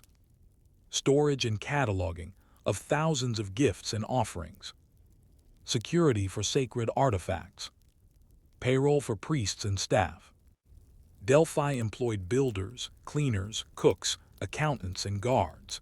It was a complex logistical hub, and Apollo, far from being a dramatic god of sun and lyres, became the patron of organization and foresight. The god who killed the python monster became, centuries later, the god of urban planning and property dispute arbitration. Decline in drama, rise in procedure. As Delphi gained prestige, it became less spontaneous. By the 4th century BCE, it was deeply woven into international diplomacy. City-states used oracular consultations as political endorsements. Questions were pre-negotiated. Answers were sometimes phrased by committee. And yet people still came. Because behind the boredom, the lines, the paperwork, the waiting was the belief that divine insight was available if you followed the steps. The dullness was the point. It filtered desire, refined thought, and tempered impatience. So as the smoke curled above the altar and the priest flipped through scrolls of questions, you might find yourself wondering, was it the oracle's answer that mattered, or the time and ritual that forced you to consider what you were really asking? If the oracle of Delphi was the most powerful voice in ancient Greece, then her silence was just as important. You've seen how the Pythia's trance took place only on certain days and required purification, divination, and approvals. But what happened behind the scenes between each utterance was where the real engine of Delphi churned. This section steps behind the incense and golden statues. We explore the clerical labor, crowd management, and ritual tedium that sustained Delphi for nearly 1,000 years. From queuing systems to donation tracking, this was less a temple and more a spiritual operations center. The sanctuary's infrastructure. Delphi wasn't a rural shrine. It was a multi-building complex, and at its peak, it attracted thousands of pilgrims each year. That meant infrastructure: roads, drainage, housing, food distribution, and record-keeping.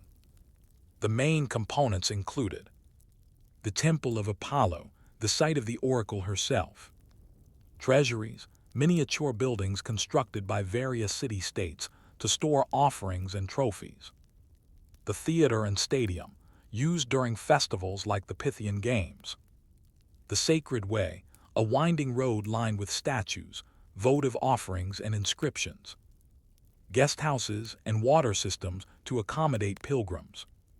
Maintaining this site required a permanent workforce: masons, painters, gardeners, and clerks. Most weren't priests or prophets. They were ancient civil servants.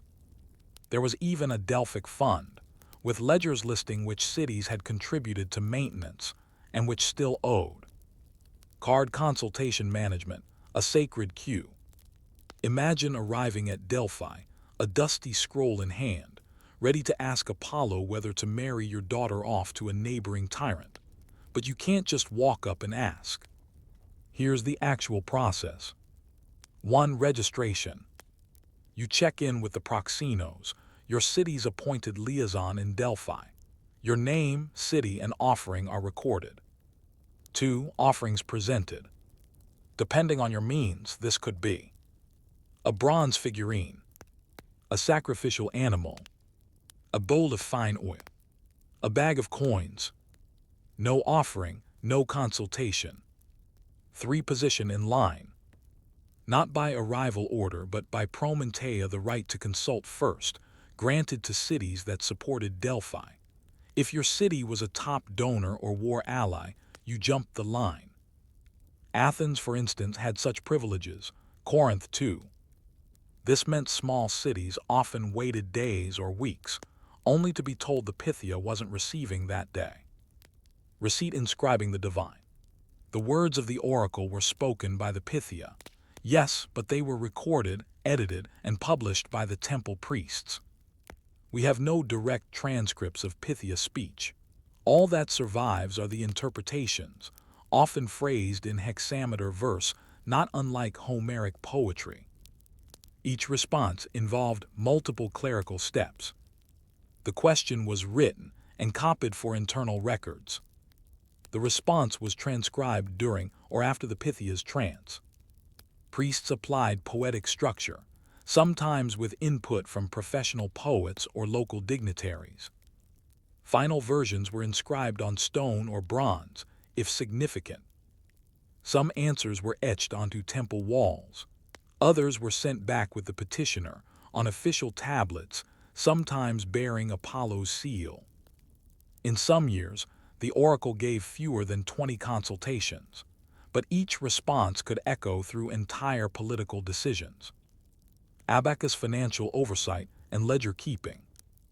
Delphi managed vast amounts of wealth offerings of gold, silver, armor, and coin. Keeping track of this wasn't just religious duty, it was international finance. The Amphictyonic League, a council of city-states, managed oversight.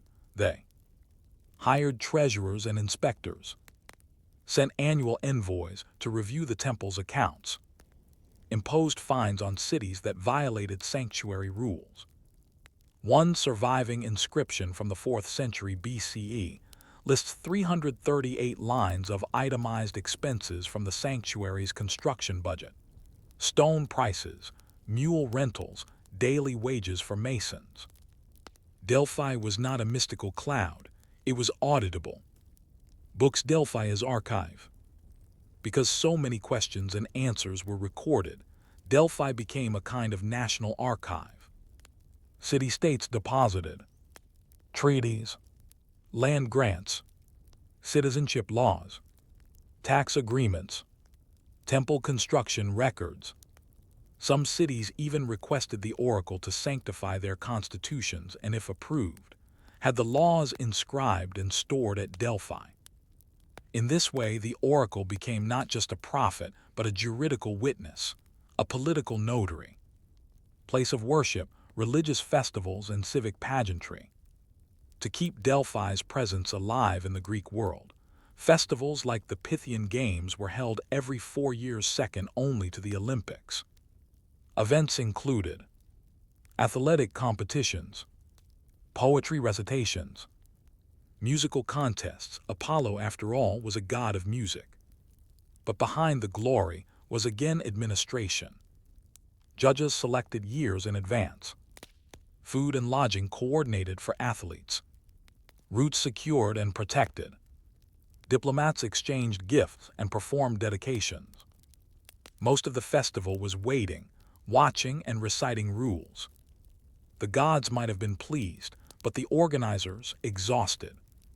Person in lotus position, the Pythia herself. Let's pause and remember, the Pythia was a real woman, typically older, drawn from Delphic families of good reputation. She underwent fasting and ritual bathing, isolation before sessions, potential inhalation of vapors or burning herbs, physical strain from prolonged trances. Most of her time was spent in silence. She did not live as a celebrity. She was supported by the temple, guided by priests, and restricted from public life outside the sanctuary. Her job was more draining than divine. She was revered, yes, but closely managed. The branding of Apollo. Delphi was not just a shrine, it was brand management for Apollo. A god of reason and clarity. A sponsor of law, medicine, music, and civilization. A voice of measured, balanced judgment. And like any brand, it needed rules, gatekeeping, presentation standards. The oracle didn't give speeches. It gave statements short, formal, repeatable. No oracle ever said, "Follow your heart." They said, "Cross the river and a great empire will fall." Ambiguous, yes, but memorable, quotable, endorsed. The oracle as an institution, not an event. By the 3rd century BCE, Delphi had become so institutionalized that oracles were sometimes pre-written by temple scribes and approved by the Pythia. Foreign kings sent letters. Priests answered by courier. Some consultations were entirely conducted by mail. Even as Hellenistic kingdoms rose and fell, the oracle endured. Why? Because it had evolved into a bureaucratic oracle, not a mystical one. A reliable process, a central authority, a sense of continuity. Not very magical, but very trustworthy. And so, as you wait your turn outside the temple, holding your goat and scroll, you begin to wonder. Was Delphi a doorway to Apollo's wisdom, or a machine built to make you think harder before you even asked? We followed the sacred winding path up Mount Parnassus, through registration lines, under colonnades of gift-laden treasuries, past sacrificial goats, and into the inner sanctum where Apollo's voice spoke rarely, but only after the correct form had been followed. Now, in this final section, we shift focus from the process to the implications of the process. What did it mean to consult the oracle, not just as a religious act, but as a political, diplomatic, and even existential decision? How did the unspoken ritual of asking shape the answers themselves? This is where Apollo's wisdom doesn't lie in prophecy, but in waiting, in the administrative boredom that forced cities and kings to think twice. Delphi's influence beyond belief. Let's be clear, Delphi shaped decisions, not because Apollo's voice carried divine weight, but because the system around his voice did. To consult the oracle was to declare your dependence on the divine, reveal your city's internal debates or uncertainties, make your intentions public, at least to the priesthood and other pilgrims, submit to a process you didn't fully control. In essence, Delphi forced decision-makers to externalize their dilemmas and then pause. That pause was often the real oracle. Classical, a pre-modern think tank. Imagine Delphi not as a supernatural hotline, but as a sacred think tank, a place where the question itself had to be crafted with precision. The act of pilgrimage filtered out impulsive decision-makers. The answer was always vague enough to require reflection, and the recorded response would be cited and debated for decades. The oracle became part of constitutional law, colonial charters, treaty language, and public speeches. In fact, many cities used Delphi to settle border disputes, resolve dynastic succession, legitimize religious reforms, affirm military campaigns after they had already started. Apollo's response wasn't guidance. It was a stamp of intellectual legitimacy, written in hexameter. Recite the answers themselves, ambiguity as strategy. Delphic responses are famously ambiguous, but that wasn't accidental. The oracle didn't issue commands, it issued framed insights, often poetic, often reversible. Why? To avoid being wrong, prophets can't afford to be discredited.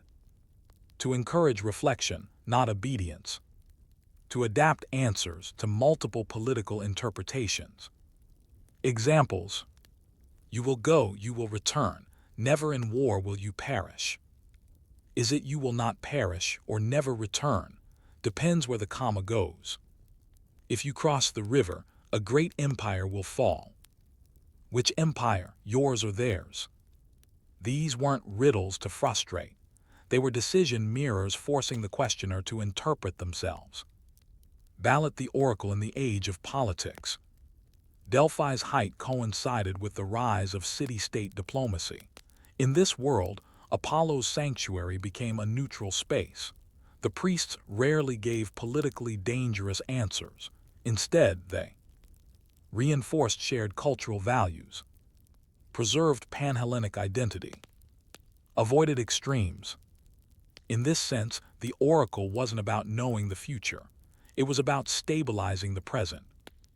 The oracle helped cities slow down, commit to procedures, and acknowledge that some decisions were too big to make in haste. Even the uncertainty became comforting. Place of worship when the god didn't answer. And sometimes, perhaps most fascinating of all, Apollo said nothing. If the signs weren't right, the goat didn't tremble, or the Pythia wasn't in alignment, the answer was no consultation today. This wasn't seen as a failure. It was interpreted as a message itself. Now is not the time. You are not ready. This question does not deserve an answer. Imagine how many rulers were forced to wait, to go home without clarity, to rethink entirely. That's the opposite of our modern demand for instant insight. Delphi refused urgency. That was the wisdom. Hourglass not done the long decline of questioning. As empires rose and Rome spread across the Mediterranean, Delphi's role diminished. More temples competed for influence. Political control centralized. Divine answers became less fashionable than military strategy. By the 2nd century CE, the oracle gave only a handful of responses per year. But even then, the procedures endured. You still had to purify, pay, phrase carefully, interpret thoughtfully, and even in silence, Delphi remained a place of process, a monument not to Apollo's voice but to human patience. Scroll Delphi's real legacy. Today, what survives most from Delphi isn't the prophecies. It's the documents. Stone stele recording city charters, inscriptions of land transfers, financial ledgers of sanctuary expenditures, honorific decrees for pilgrims and donors. Delphi became a library of decisions, not because Apollo dictated them, but because people thought carefully in his presence. And those decisions over time shaped law, governance, urban planning, and diplomacy. The oracle didn't tell the future. It created better futures by slowing down the present. A mirror for the modern age. What if we had to wait 3 days, make an offering, and phrase our biggest questions in poetic form before making a decision?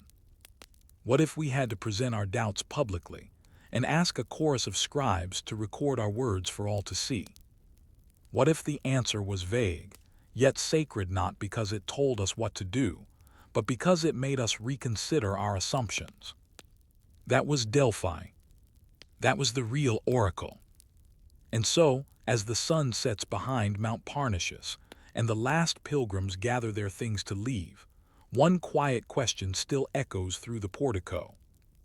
Did Apollo give answers, or just enough structure for mortals to discover their own? Story 5. A day in the life of a temple scribe. It is not yet dawn in the sanctuary. The air is still cool, and the temple's stone floor holds the chill of the night. Somewhere nearby, a priest murmurs morning prayers. The sacred hearth has already been tended. The gods are not yet awake, at least not in the official sense. But you are. You are a scribe. Not a prophet, not a warrior, not a priest. You are a quiet technician of sacred life, armed not with sword or incense, but with stylus and ink, wax tablet and chisel. This is not a story of revelation or divine thunder. It's a story of logging grain deliveries, correcting errors on stone, and being the only person who actually remembers where anything is. Writing who were the temple scribes. In most major sanctuaries of the ancient Greek world, Delphi, Olympia, Eleusis, and beyond, scribes were essential. They recorded offerings. They logged transactions. They copied oracular pronouncements. They maintained civic decrees and calendars of festivals. They inscribed stone tablets or dictated the wording to hired stonecutters. These men, and occasionally women in certain cults, were literate, detail-focused, and often anonymous.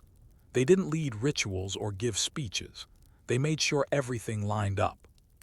And in doing so, they became the living memory of temples. Person in bed mourning, dusting the archives. Your day begins not in front of crowds, but in a cramped, cool chamber lined with clay tablets, scrolls, and stone inscriptions. Some are hundreds of years old, others are still drying. You check your inventory ledger. Has the offering from Rhodes been cataloged yet? Has the wine shipment from Chios arrived? Did the Athenian delegates inscribe their dedications correctly? Much of your work is confirming, not writing. You cross-reference lists, sacrificial animals and their health, festival scheduling, and any solar-lunar misalignments, ongoing construction budgets, honorific decrees needing approval. It's not sacred, it's not poetic, but it is essential. Receipt the ledger as sacred object. Every offering made to the gods had to be accounted for. Not for tax reasons, though some temples did collect a share of revenues, but because the gods remember. And you, as the scribe, ensure nothing is forgotten. You track weights of silver and bronze gifted by city-states, quantities of olive oil donated for lamps, items dedicated by individual statues, cups, armor, clothing, broken or lost items, which must be replaced or ritualized as missing. These are entered into ledgers, some temporary, on wax tablets or ostraka pottery shards, others permanent, etched into stone, to be placed publicly in the temple precinct. Your handwriting is neat, your spelling precise. One mistake in a name and the wrong person might be honored or offended. Bricks late morning, working with the stonecutters. Once text is approved by the temple council, especially for inscriptions on behalf of cities or benefactors, you walk the text to the stonecutter's workshop. You read aloud. The people of Tegea dedicate this statue to Artemis Orthia for the health and strength of their children. You dictate carefully, no abbreviations, stone is unforgiving. The cutter draws the first letters in red paint, then carves, letter by letter. You oversee. Sometimes you argue. That's an omicron, not an omega. You've chipped the eta, start again. Center the city name, they paid extra. Mistakes are expensive socially and ritually. You are, in effect, a quality assurance agent for the divine record. Calendar midday, scheduling the festivals. Later in the day, you meet with priests and administrators to finalize festival logistics. A new lunar calendar has just arrived from Athens. It doesn't match your current one. You compare. New moon dates, agricultural cycles, conflict with other sanctuaries, celebrations.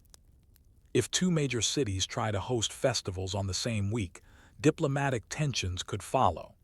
If the moon is misread, sacrifices might occur on the wrong day, voiding the ritual. You're not a prophet, but you are the person who makes prophecy possible by aligning the schedule. Afternoon, temple maintenance logs. Every sanctuary requires upkeep. You walk the precinct with a tablet in hand, checking. Are the torch holders rusted? Has the marble walkway been swept? Are any votive offerings damaged? You note. 2 braziers cracked near the Athena shrine. One statue of a goat offering seems to be missing its head. A bronze plaque has green corrosion, needs polishing. All of this is logged, reported, and filed. You're not in charge of repairs, but you make sure those in charge know where to look. Briefcase clerical diplomacy.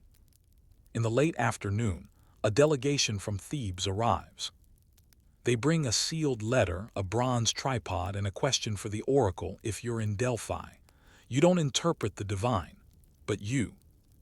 Log the arrival date. Record the value and weight of the gift. File the request for audience. Schedule their prayer ritual slot for the next available consultation day. You copy their letter, note the scribal seal, and place the original into the temple's vault. No speech, no ceremony, just documentation. But without you, no divine answer ever reaches the right person. Book's archival duty, cataloging the past. Some evenings, you're assigned to the archive chamber. This is where older inscriptions are stored, scrolls, tablets, and cracked stones from centuries past. You translate faded inscriptions. Cross-check donor names with newer records. Remove outdated material, preserving it in secondary storage. You don't just keep records, you curate memory. You've seen patterns wars declared, alliances made, religious shifts all through receipts and schedules. History for you is not epic, it is incremental. Jigsaw the power you hold, but never use. You're not a priest, you don't bless or curse. But your hands write. Who gets remembered? Who gave what, when, and why? Who spoke first and who waited? Who claimed divine endorsement and on what grounds? You could, with one misplaced line, distort a city's history. And so you remain quiet, careful, precise. Because your real job isn't to create power. It's to preserve trust. And as the sun dips behind the columns and you close your wax tablet for the day, one thought flickers like a flame in the lamplight.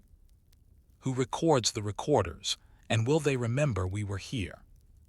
You have returned to the small, shaded chamber beneath the inner sanctum. The lamp oil is nearly spent, and your stylus is dull. But the real weight you carry is invisible. It is the weight of interpretation. You are not just a recorder. You are a filter of truth, a guardian of legitimacy, and sometimes a quiet agent in the politics of power. No decree becomes law, no gift becomes official, and no prophecy is remembered without your hand. In this section, we step deeper into the world of the scribe not as a clerk, but as a subtle force behind the scenes. We will explore how scribes navigated politics, how error, omission, or emphasis could shift history, the ethics of record-keeping in a sacred world. This is not fiction. This is the unseen power of paperwork. Scribes as intermediaries between cities and gods.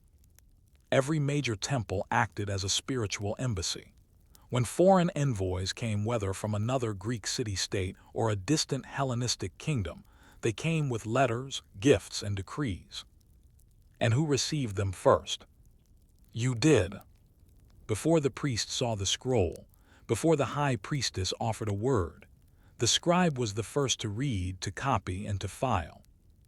This meant scribes often saw diplomatic plans before they were announced, handled coded language in sacred or legal documents, knew of alliances, rivalries, and crises before they were made public. You couldn't intervene, but you understood everything. And in a few rare moments, you could subtly shape how things unfolded. Scissors when to omit, when to emphasize. It is mid-afternoon, and you are copying an inscription from a delegation of Corinthian merchants. They have gifted a fine bronze tripod to Apollo, with a long inscription praising their city's piety, prosperity, and loyalty. But the phrasing is arrogant. They imply their city has single-handedly protected the sanctuary during recent unrest. You know for a fact that Athens and Naxos contributed far more. You consider your options. Record the text exactly as received, allowing the false implication to stand. Add a quiet marginal note, citing additional contributors.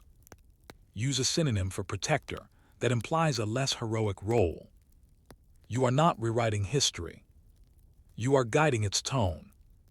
And this kind of decision happens every week. Scribes in disputes, arbitration by paper. A more direct case arises when two cities bring competing land claims to the sanctuary. Both cite previous oracles and inscriptions as support. The high priest turns to you. You are asked to find the original decree from 87 years ago. Any maps or marked steles showing boundary lines, records of past sacrifices or dedications on the disputed land. You spend 3 days in the archives. What you find is ambiguous. You could emphasize one clause over another. You could cite a later ruling as standard practice. You could even bring forward a lesser-known inscription that frames the context differently. Your choice of presentation may influence the priest's ruling.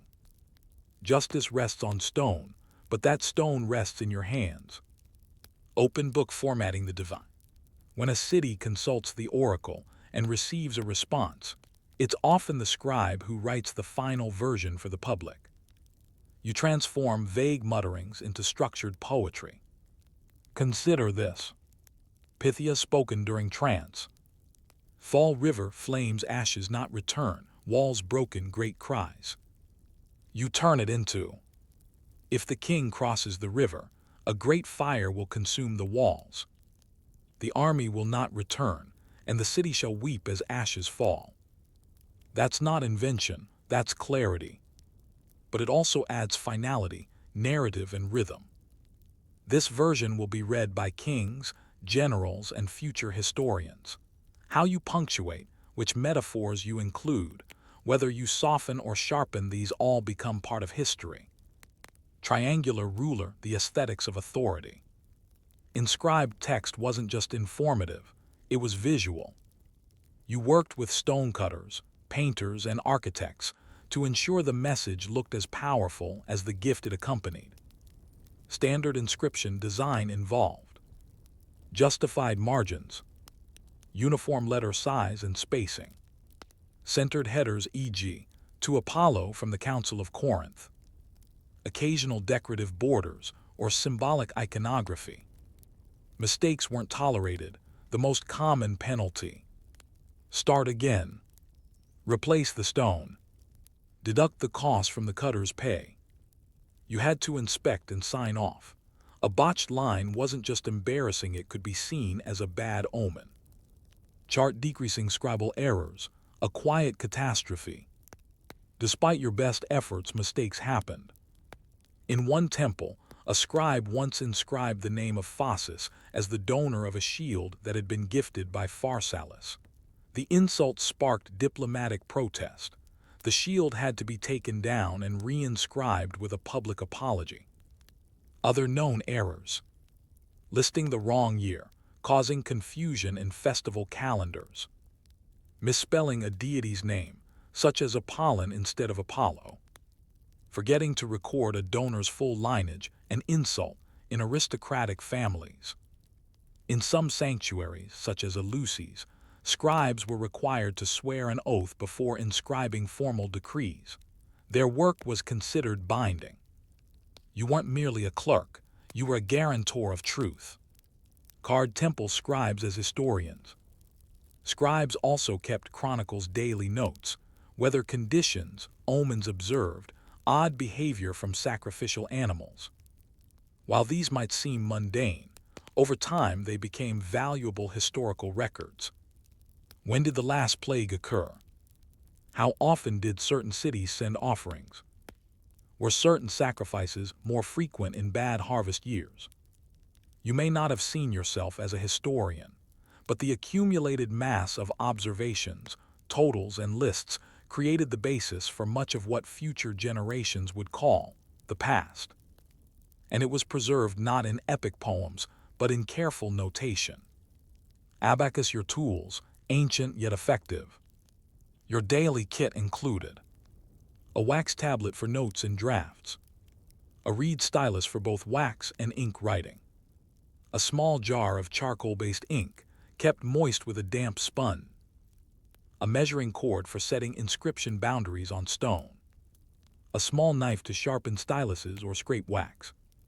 You also kept template scrolls, models for decrees, oracles, or donor inscriptions, a list of accepted abbreviations and ligatures, a wooden box with fragments of past inscriptions for stylistic reference. These weren't tools of poetry, they were tools of precision. And you used them with the same reverence a priest gave to ritual objects. Balance the ethics of the written word. Finally, you always faced the same question. What does it mean to write in the name of the gods? You didn't believe your words were divine, but they were seen as permanent, official, and interpretable for generations. So you had to write with care, restraint, and humility. Because one added word could change the meaning of a law, one omitted clause could erase a family's honor, one miswritten name could warp a century of pride. And no one, not even kings, could undo it once it was etched in stone. As the sun sets again and the oil in your lamp dims, you place the wax tablet beside your stylus and stretch your tired hands. The temple is quiet. Your words, once whispered in shadows, now rest in public squares and sacred halls. And somewhere in the stillness, a thought returns. If writing makes things eternal, how carefully must we choose what becomes memory? The records you carved, the lists you cataloged, the decrees you oversaw, they all remain, long after your name has been forgotten. In this final section, we reflect on the lasting legacy of temple scribes, not just as administrators of ancient religion, but as the architects of memory. As we trace the long afterlife of their inscriptions, we find that much of what we know about the ancient world was filtered through their eyes, their judgment, and their unwavering commitment to detail. Their days were long, their tasks repetitive, and their role frequently unnoticed. Yet the scribe may be the most quietly influential figure of the ancient world. What the scribes left behind. Centuries after the last flame was extinguished on the altar of Apollo, archaeologists began uncovering hundreds of stone inscriptions in sanctuaries across the Mediterranean. They found inventories of temple treasures, detailed item-by-item logs including value, material, and origin, tax records and financial ledgers, documenting who owed what, when, and to which god, treaties and political decrees, ratified not in government halls but before sacred statues, lists of victors and donors, sportsmen, generals, city councils, all remembered because a scribe etched their names. Regulations for temple behavior. No sandals past this point, no blood in this chamber, fines for disruption. These are not dramatic relics, but they are complete, ordered, and timely. And most were drafted, reviewed, and recorded by scribes. Bricks. Why stone? Stone was slow, stone was heavy, stone was expensive. So why use it? Because permanence mattered. If you wanted to prove that a city gave 50 silver talents to Artemis in 384 BCE, that 2 islands signed a peace accord under sacred witness, that an oracle once approved a new temple to Demeter, you needed a public, physical, immutable record. The scribe's job was to turn impermanent human decisions into divine-seeming facts.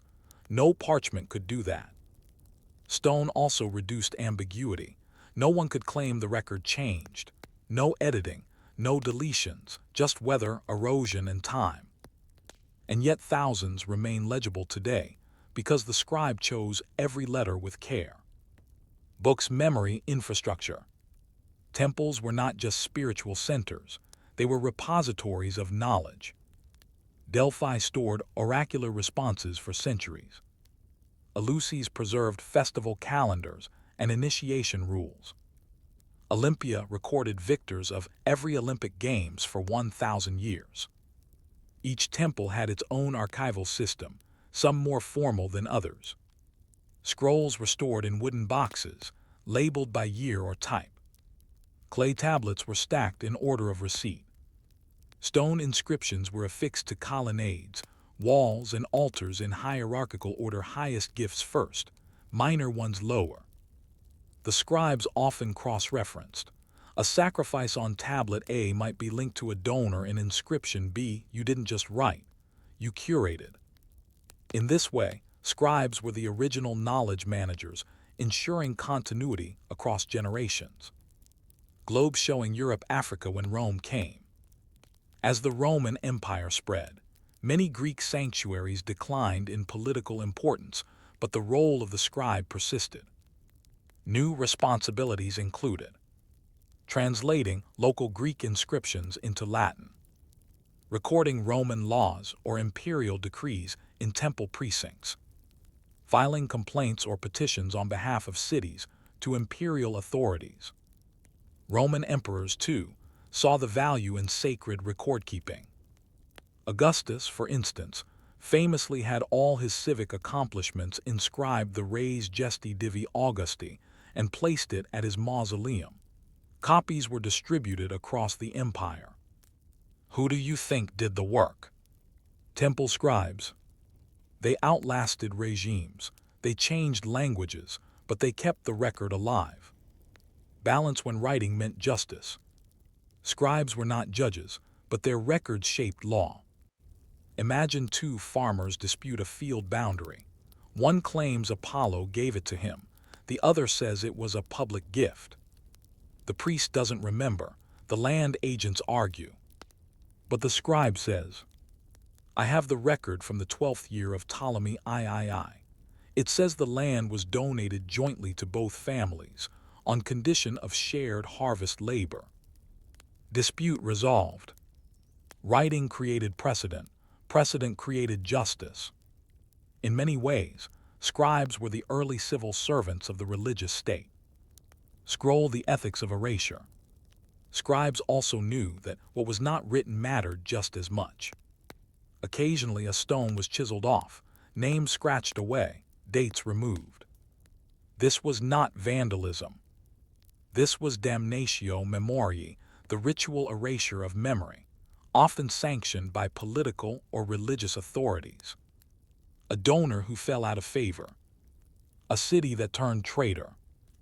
A ruler who was overthrown. When ordered, scribes supervised the removal. They didn't make the decision, but they ensured it was done properly. Even in silence, scribes shaped the record, and they knew absence could speak louder than stone. DNA, a quiet lineage. Modern historians, archaeologists, and philologists rely heavily on the works of temple scribes. Much of what we know about ancient economies, political alliances, religious rituals, festival calendars, population demographics, comes not from poets or generals, but from inscriptions, ledgers, and temple archives. In this way, the scribe has outlived almost everyone else. You may not know their names, but you have read their work. They were the invisible hands who made civilization legible. And you, listener, as you lay back and reflect on this ordinary, meticulous profession, ask yourself, what records are you keeping? What names, dates, or truths do you choose to preserve? Which stories do you omit not out of malice, but out of silence?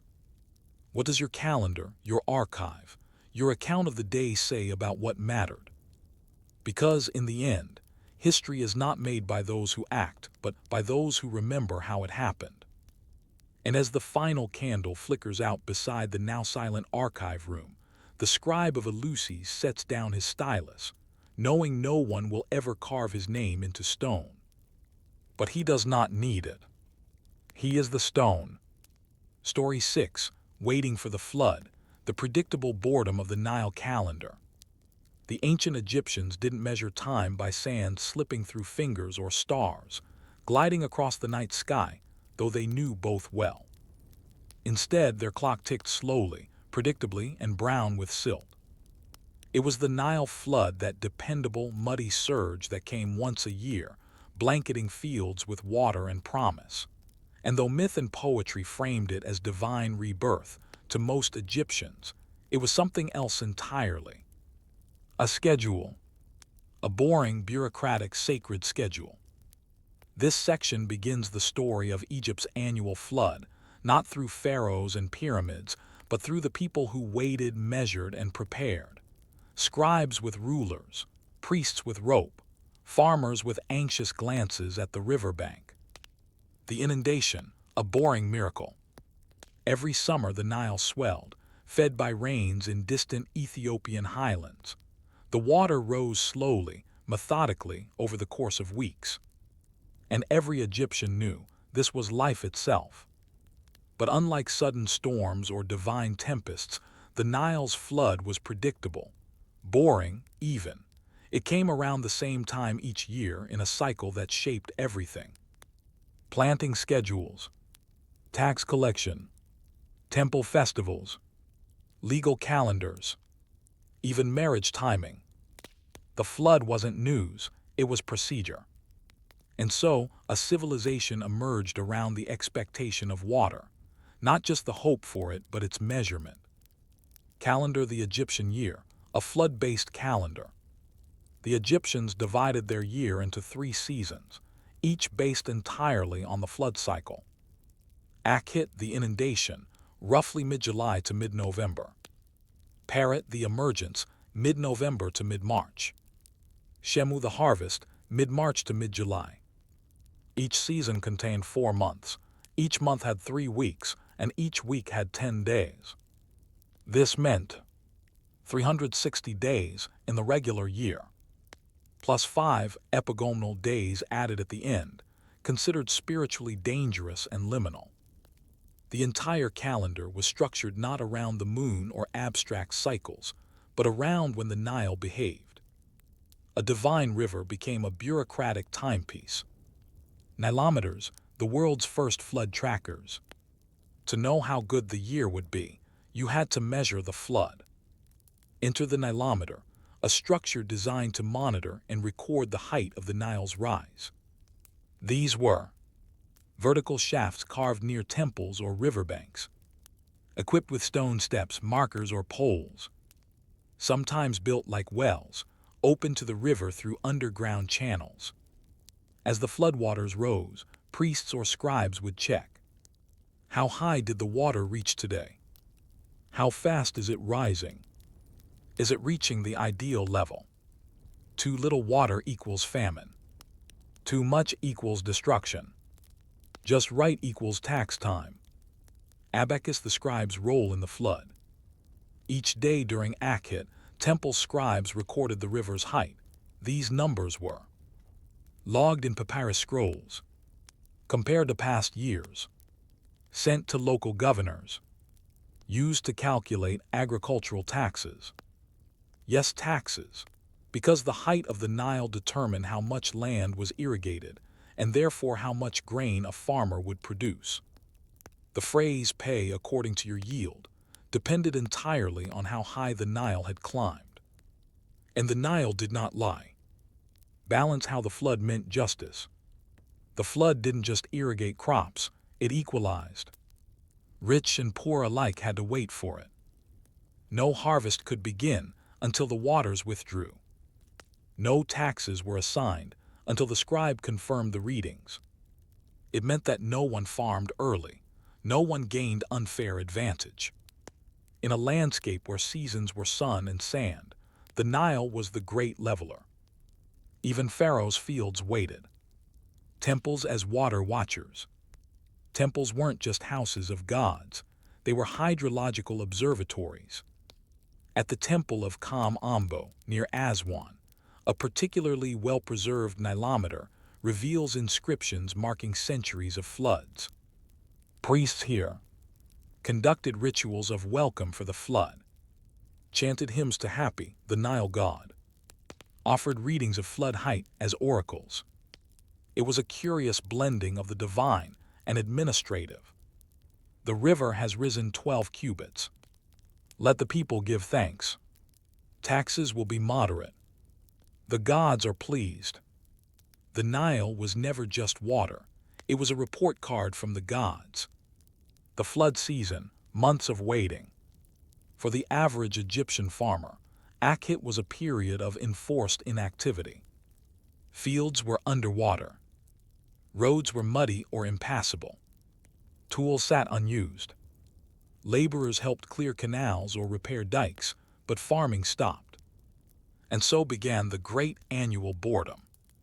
Some used this time to participate in temple festivals, seek small jobs in towns, repair household tools, marry and arrange dowries.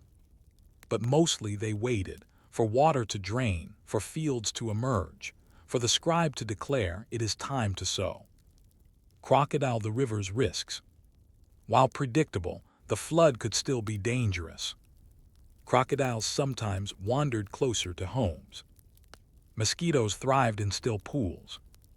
Diseases, especially bilharzia, spread through the water. High floods could collapse canal walls or swamp villages. Still, these were accepted risks. The Nile gave more than it took. Each year, farmers simply waited and watched, measuring not just the water but their own patience. Amphora harvest in the archives. Behind closed doors, in quiet temple chambers, scribes compiled their readings into massive ledgers. These logs compared flood heights across decades, temple offerings per flood year, tax yield expectations based on water levels. They even began noting patterns. In the 10th year of the reign of Senusret III, the river rose only 9 cubits. There was hunger in the northern fields. By doing so, they created early forms of agricultural forecasting. Not with satellites or AI, but with marks on stone. Performing arts ritualizing the routine. Every part of this process, flood, measurement, tax, was wrapped in ritual. Scribes spoke invocations before marking the Nilometer. Priests sprinkled sacred water to greet the Nile. Offerings were made to Happy with poems praising his silt and generosity.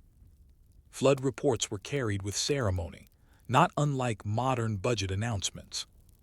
In this way, predictability became sacred, repetition became reverent. And everyone from farmer to pharaoh understood, life is measured in floods. And so, as the muddy waters swirl past reed huts and stone temples, as scribes mark another inch on the shaft, and farmers listen for news from the riverbanks, one question fills the silence of waiting. What kind of civilization measures time not by war or kings, but by how gently the river rises? The Nile rises, predictably and brown as it always has. But now, we leave the slow swirl of muddy currents and step into the structured world the flood creates. In this section, we follow the economic lifeline the inundation generated, how it created wealth, inequality, state control, and religious responsibility. More importantly, we'll explore how ordinary people lived within a cycle they couldn't control, and how scribes, priests, and farmers negotiated survival in a system where the flood was everything. The Nile didn't just shape agriculture, it shaped power. Floods and taxes, the agrarian equation. As we've seen, the height of the Nile determined the scale of agricultural output. But what did that mean in real terms? In short, taxation. When the flood was high enough, more fields became arable. More arable land meant more grain. More grain meant higher tax quotas for villages and individuals. The government, through its scribes, estimated the yield based on flood readings, often weeks before a single seed was planted.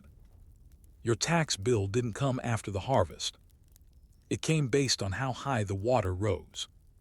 And that made the Nile's flood a forecast, a debt, and a promise all in one. Straight ruler the cubit as a fiscal unit. Nile levels were measured in cubits, the standard unit of length, roughly 52.4 cm or 20.6 inches. The ideal inundation was said to be 16 cubits. Below 12 cubits, famine was likely. Between 13-15, manageable. 16 cubits, perfect. Above 17, destructive flooding. So precise was this measurement system that entire fiscal policies were built on it. In some records, in the 8th year of the reign of Amenhotep, the river rose to 15 cubits and 3 palms. The harvest was abundant. Levies from the South Province were increased by 1 sack per hectare. The difference of 1 cubit could mean hundreds of thousands of grain sacks across the kingdom. To the scribe, a cubit was more than a measurement. It was an economic trigger. Money-bag state control of the flood economy. Egyptian temples and the state were not separate in the way modern institutions are. Temples often owned land granted by the state, employed workers, including farmers and artisans, stored grain in their own granaries, collected offerings from both locals and foreign dignitaries. During the inundation, temple scribes would calculate expected yields based on flood levels, prepare quotas for priests, workers, and temple guards, send reports to royal treasuries and local governors. Pharaoh, viewed as a living god, was considered personally responsible for the Nile's health. A bad flood wasn't just a natural event. It was a cosmic failure of royal maintenance. Thus, bureaucratic responses were both economic and ritualized acts of atonement. Amphora floods and grain storage, planning for scarcity. In good years, grain overflowed. Massive state granaries were filled. Excess was used for foreign trade. Surpluses funded monument construction, temple donations, and state festivals.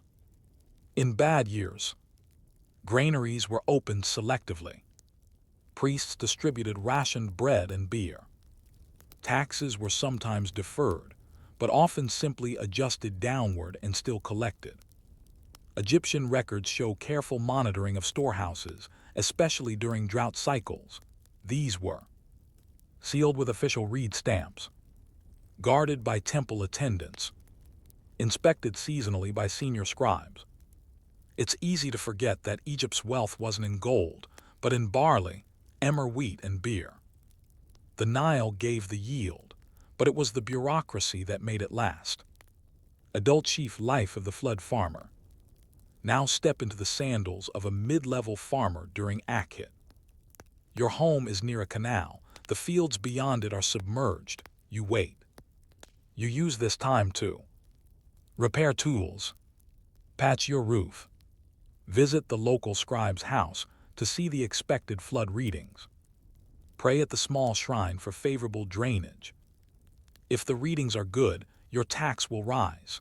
You groan but accept it means there's food to grow. If they're low, you fear for your children. Hunger may come. Sometimes you try to negotiate your quota, but the scribe has the numbers. And the river does not argue. How scribes justified their math. Flood readings weren't just economic, they were also moral documents. Scribes sometimes annotated readings with additional notes. Waters rose late this year, plantings delayed. Southern branch silted fields lost. Crocodile nests found in eastern fields, unsafe for work. These notes affected quotas, wages, and sometimes religious festivals. One record from the Middle Kingdom reads, though the inundation reached 14 cubits, infestation of grain beetle lowered the expected yield. Priest taxes reduced accordingly. Scribes were expected to balance fairness and order. Too harsh and they created unrest. Too lenient and the temple lost revenue. Their ink shaped the balance of survival. Synagogue when priests read the river wrong. Despite their reverence for measurement, Egyptian priests sometimes misread the river or trusted ritual over data. In year 5 of Samtic I, temple records show a celebration of an ideal flood that turned out to be too short-lived. Farmers planted early, only to face parched fields weeks later. Grain output fell sharply. The priests had to blame the people, claiming improper offerings had offended Happy. Even in this highly measured system, interpretation mattered. Reading a nilometer wasn't just math, it was narrative. And that narrative had real consequences. Ox the role of animal labor after the flood. When the water finally receded, the real work began. Farmers returned to fields coated in rich silt. Using plows pulled by oxen, they carved rows into the sticky black earth. Tasks included smoothing ridges between canal beds, breaking hardened flood crust with mattocks, rebuilding dikes destroyed by erosion. Animal labor was crucial, and temple scribes tracked this too. Some records state 5 oxen lent from the Temple of Tai to the Northern Field Collective, return due at harvest. Even the loaning of animals became a tract, taxed, and temple-regulated exchange. Nothing escaped the long reach of post-flood logistics. Scroll why it all worked, predictable chaos. Here's the irony. The Nile flood, though natural and slow, created one of the most complex bureaucracies in the ancient world. Why?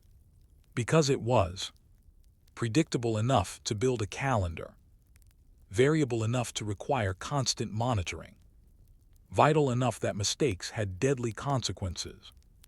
The result was a society obsessed not with conquest or expansion, but with calculated repetition. It was boring, it was slow, it was brilliant, and it lasted for 3,000 years. And as the last cubit is measured, and the flood begins to recede once again, one question lingers along the edges of papyrus scrolls and muddy canal paths.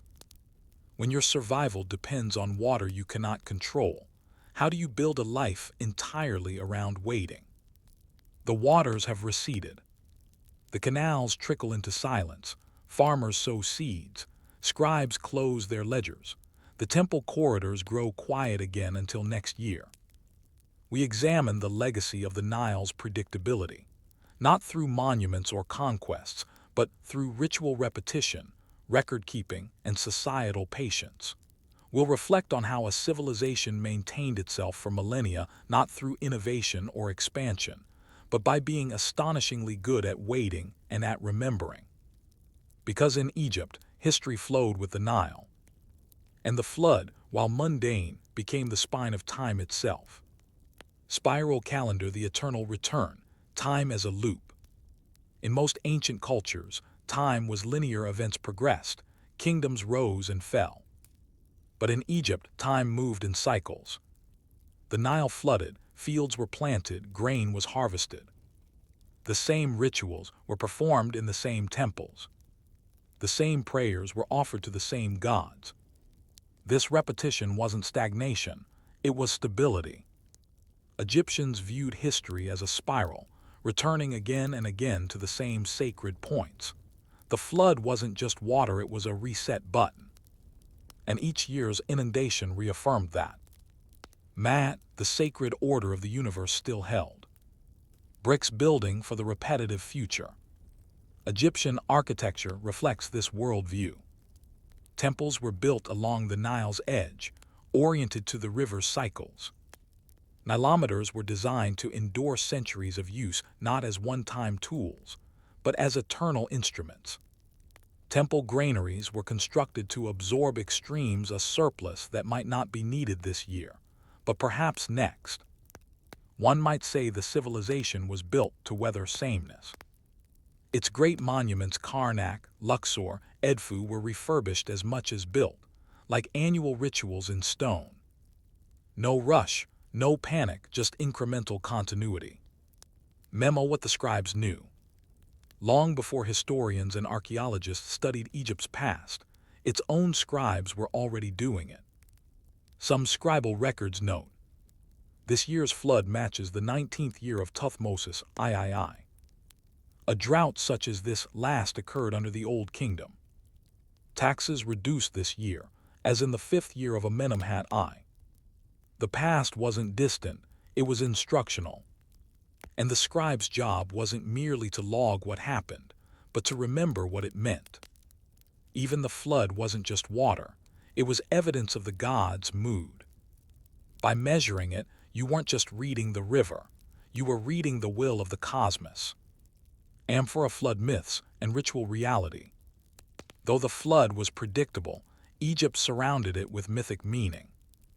The god Hapi, a fertility deity, was said to bring the inundation. Temples offered milk, bread, and beer to appease him. Statues of Hapi often showed him with breasts and a rounded belly, symbols of nourishment, not gender. Hymns called him the one who makes all people live, Lord of fish and birds, bringer of joy and fullness. Yet even in myth, the narrative emphasized moderation. Too much joy, too much fullness, and you drowned. Even divine blessings needed to be balanced. Adultery floods in the lives of common people. For the vast majority of Egyptians, farmers, canal diggers, brickmakers, the flood wasn't a religious event. It was a schedule. Your entire life revolved around waiting for the river, watching the water, working the mud, paying your grain share, repeating. There were no dramatic changes, no unexpected promotions, no sudden ruin. Just gradual erosion and slow growth. That kind of predictability might seem dull to us, but to them, it was peace. In a world where war and famine were just a region away, the Nile's boring regularity was divine mercy. What the temples forgot. Despite thousands of flood records, one thing is often missing. Names. We know the names of kings, generals, and architects. But the scribes who measured the floods, the priests who noted the cubits, the farmers who repaired dikes and cleared weeds, mostly anonymous. They lived by the river, and they were recorded only by function, not identity. You could say the Nile remembered data, not people. Or perhaps the people chose to become part of the pattern, rather than stand apart from it. Repeat button, the slow collapse of repetition. Over time, the Nile floods changed. Silt built up. Canals eroded. Over-irrigation salted the soil. Eventually, even Egypt's patience couldn't hold back entropy. Greek and Roman occupiers marveled at Egypt's order but misunderstood it. They imposed new calendars, restructured tax systems, and disregarded the invisible infrastructure of repetition. The flood still came, but fewer people waited for it the old way. Temple scribes faded. Nilometers were abandoned, and the spiral became a line again toward decline. But the records remained, carved in stone, etched on papyrus, still measuring, still waiting. Person in lotus position, a civilization of patience. Modern historians often ask, how did Egypt last so long? The answer is simple. Because it was not in a hurry. Its people believed that the gods worked in rhythm, not drama. That waiting was a form of worship. That measurement was devotion. That watching water rise and fall was more meaningful than watching armies come and go. The final receding thought. You close your eyes and picture the Nile in retreat, its silt settling like a blanket, its flow slowing as the last ripples vanish behind papyrus reeds. The temples are quiet. The farmers are planting. The scribes are sharpening their reed pens for next year. And through it all, one thought trickles on. What would it be like to live in a world where time itself was measured by trust in the river? Where patience was power, and where the most sacred act was simply to wait for the flood?